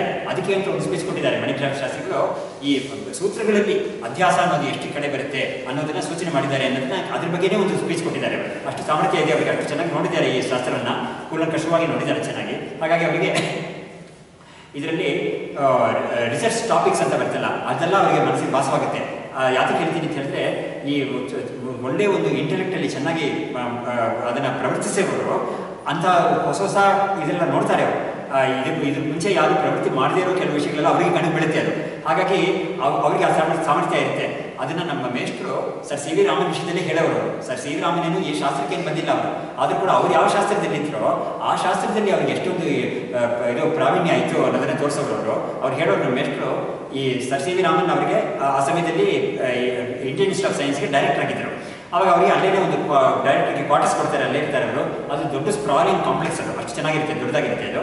ಅವಾಗ ಇವರು ಸರ್ ಸಿ ವಿ ರಾಮನ್ ಜೊತೆಗೆ ಬೆಳಿಗ್ಗೆ ಹೊತ್ತು ಸಾಯಂಕಾಲ ಹೊತ್ತು ಯಾರಾದರೂ ಕೆಲವು ಹುಡುಗರು ಅವ್ರದ್ದು ಏನಾದ್ರು ಡಿಸ್ಕಸ್ ಮಾಡ್ಕೊಂಡು ಹೋಗ್ತಾ ಇರ್ತಾರಲ್ಲ, ರಿಸರ್ಚ್ ಸ್ಕಾಲರ್ಸು, ಅವ್ರ ಕೆಳಗಡೆ ರಿಸರ್ಚ್ ಮಾಡ್ತಾ ಇರೋರು. ಅವ್ರ ಜೊತೆ ಸ್ವಲ್ಪ ಇಲ್ಲಿಂದ ಅಲ್ಲಿವರೆಗೂ ಅವ್ರು ನಡ್ಕೊಂಡು ವಾಕಿಂಗ್ ಹೋಗ್ತಾ ಇದ್ದಾಗಲೇ ಅವರು ಇಲ್ಲಿಂದ ಅಲ್ಲಿ ಹೋಗೋಷ್ಟರಿಗೆ ಎಷ್ಟೋ ರಿಸರ್ಚ್ ಪ್ರಾಬ್ಲಮ್ಸ್ ಎಲ್ಲ ತೋರಿಸ್ತಾ ಇದ್ದಂತೆ, ಪ್ರಕೃತಿಯಿಂದನೇ ತೋರಿಸ್ತಾ ಇದ್ದಂತೆ. ಈ ಮರದಿಂದ ಈ ನೀರು ಬೀಳ್ತಾ ಇದೆಯಲ್ಲ, ತೊಟ್ಟಿಗ್ತಾ ಇದೆಯಲ್ಲ, ಅದು ಅದರಲ್ಲಿ ಕಲರ್ಸ್ ಎಲ್ಲ ಹೇಗೆ ಬರ್ತಾ ಇದೆ ಅಂಥದ್ದೆಲ್ಲ, ಪ್ರಿಸಮ್ ಎಫೆಕ್ಟ್ ಹೇಗೆ ಬರ್ತಾ ಇದೆ, ಇಂಥ ಇಂಥದ್ರ ನನಗೆ ಹೇಳಕ್ಕೆ ಸಾಮರ್ಥ್ಯ ಇಲ್ಲ, ಆದರೆ ನಮ್ಮ ಎಷ್ಟು ಅದಷ್ಟು ಚೆನ್ನಾಗಿ ಹೇಳ್ತಾ ಇದ್ದಾರೆ. ಇಲ್ಲಿಂದ ಅಲ್ಲಿ ಹೋಗೋಷ್ಟೊತ್ತಿಗೆ ಎಷ್ಟೋ ಆಮೇಲೆ ಈ ಒಂದು ಸೌಂಡ್ ಬಂದರೆ ಅವ್ರಿಗೆ ಅಕೋಸ್ಟಿಕ್ಸ್ ಅನ್ನೋದ್ರ ಬಗ್ಗೆ ಡಿಸ್ಕಸ್ ಮಾಡ್ತಾ ಇದ್ದಾರೆ. ಯಾರು ನಮ್ಮ ಸರ್ ಸಿ ವಿ ರಾಮ್, ಅದು ಅವ್ರಿಗೆ ತುಂಬ ಫೇವ್ರೇಟ್ ಸಬ್ಜೆಕ್ಟ್ ಆಗಿತ್ತು ಅಲ್ವಾ ಅಕೋಸ್ಟಿಕ್ಸ್ ಅಂತ. ಅವರು ಯಾವ್ಯಾವ ಊರಿಗೆ ಹೋದ್ರು ಕೂಡ ಅಲ್ಲಿ ಗುಜ್ಲಿಗೆ ಹೋಗೋರಂತೆ, ಯಾವ ಊರಿಗೆ ಹೋಗ್ಬಿಟ್ಟು ಇವರು ಯಾವುದಕ್ಕೆ ಇದು ಕರೀತಾರೆ ಸೆಮಿನಾರ್ಗೋ ಅಥವಾ ಇವರೊಂದು ಭಾಷಣ ಮಾಡಕ್ಕೆ ಕರೀತಾರೆ. ಅಲ್ಲಿ ಹೋದ್ಮೇಲೆ ಅದು ಕೆಲಸ ಆದಮೇಲೆ ಇವ್ರು ಏನು ಮಾಡ್ತಾರೆ, ಗುಜ್ಲಿಗೆ ಹೋಗ್ತಾರಂತೆ. ಗುಜ್ಲಿಗೆ ಹೋಗ್ಬಿಟ್ಟು ಅಲ್ಲಿರೋ ಮ್ಯೂಸಿಕಲ್ ಇನ್ಸ್ಟ್ರೂಮೆಂಟ್ಸ್ನೆಲ್ಲ ಹಳೆ ಕಾಲದ ಇನ್ಸ್ಟ್ರೂಮೆಂಟ್ಸ್ ಎಲ್ಲ ಇರ್ತಲ್ಲ ಹಾಕ್ಬಿಟ್ಟಿರ್ತಾರಲ್ಲ ಗುಜ್ಲಿಗೆ ಹಾಕಿರ್ತಾರಲ್ಲ, ಅದನ್ನೆಲ್ಲ ಬೆಲೆ ಕೊಟ್ಟು ತಗೊಂಡ್ಬಂದು ಅದು ಸ್ವಲ್ಪ ಬೇರೆ ಮಾಡಿ ಇವ್ರು ಲ್ಯಾಬಲ್ಲಿ ಇಟ್ಕೊಂಡು ಅದನ್ನ ಅದರಲ್ಲಿ ಪರೀಕ್ಷೆ ಮಾಡ್ತಾ ಇದ್ದಾರೆ. ಅಕೋಸ್ಟಿಕ್ಸ್ ಅನ್ನೋದ್ರಲ್ಲಿ ಅದರಲ್ಲಿ ಈ ತಂತಿ ಇದು ಮಾಡಿದ್ರೆ ಏನು ಶಬ್ದ ಬರುತ್ತೆ, ಈ ಒಂದು ಪರ್ಕಷನ್ ಇನ್ಸ್ಟ್ರೂಮೆಂಟ್ಸಲ್ಲಿ ಈಗ ಮಾಡಿದ್ರೆ ಏನು ಶಬ್ದ ಬರುತ್ತೆ ಅಂತ ಅದ್ರ ಮೇಲೆ ಅವ್ರು ರಿಸರ್ಚ್ ಮಾಡ್ತಾ ಇದ್ರು.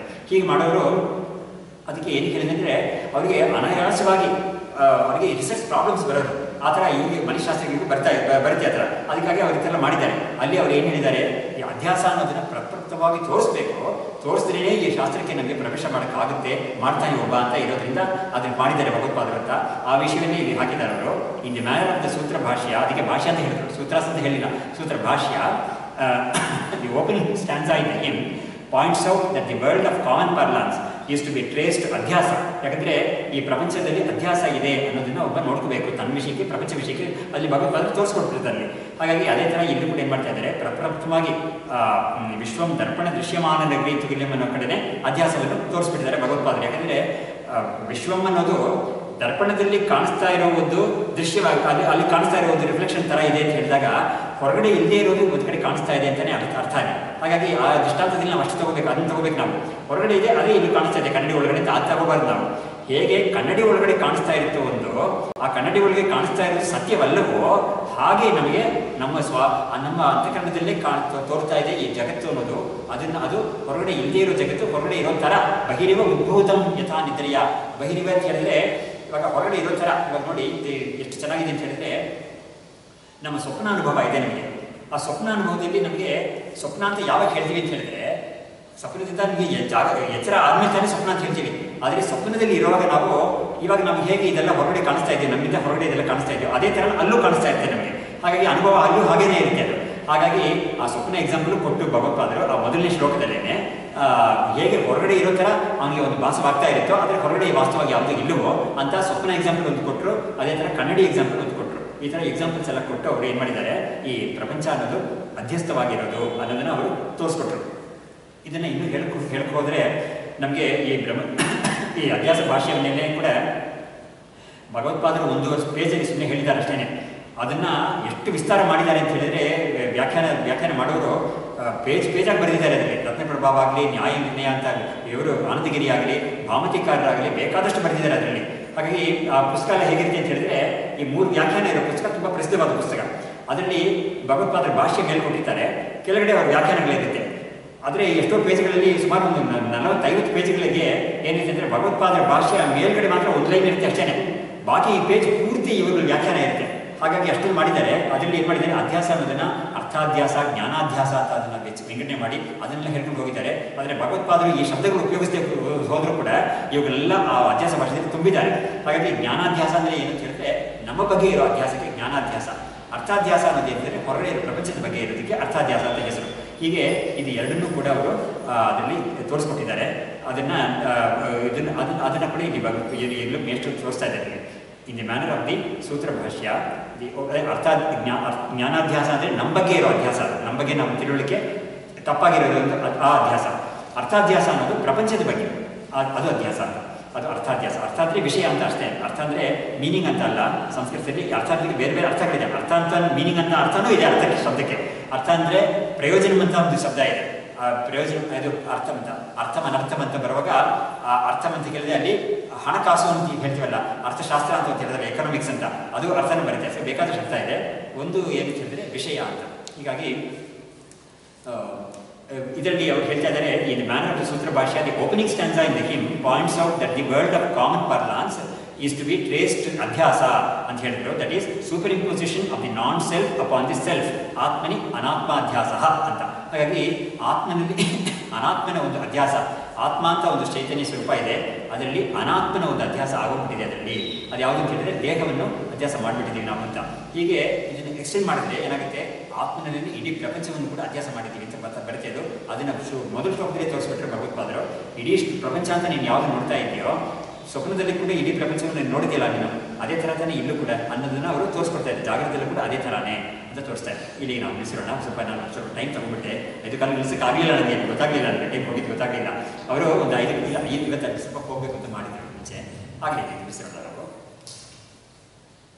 ಈಶ್ವರೋ ಗುರುರಾತ್ಮೇತಿ ಮೂರ್ತಿಭೇದ ವಿಭಾಗಿನೇ ವ್ಯೋಮವದ್ವ್ಯಾಪ್ತದೇಹಾಯ ದಕ್ಷಿಣಾಮೂರ್ತಯೇ ನಮಃ. ಶ್ರುತಿಸ್ಮೃತಿಪುರಾಣಾನಾಮಾಲಯಂ ಕರುಣಾಲಯಂ ನಮಾಮಿ ಭಗವತ್ಪಾದಂ ಶಂಕರಂ ಲೋಕಶಂಕರಂ.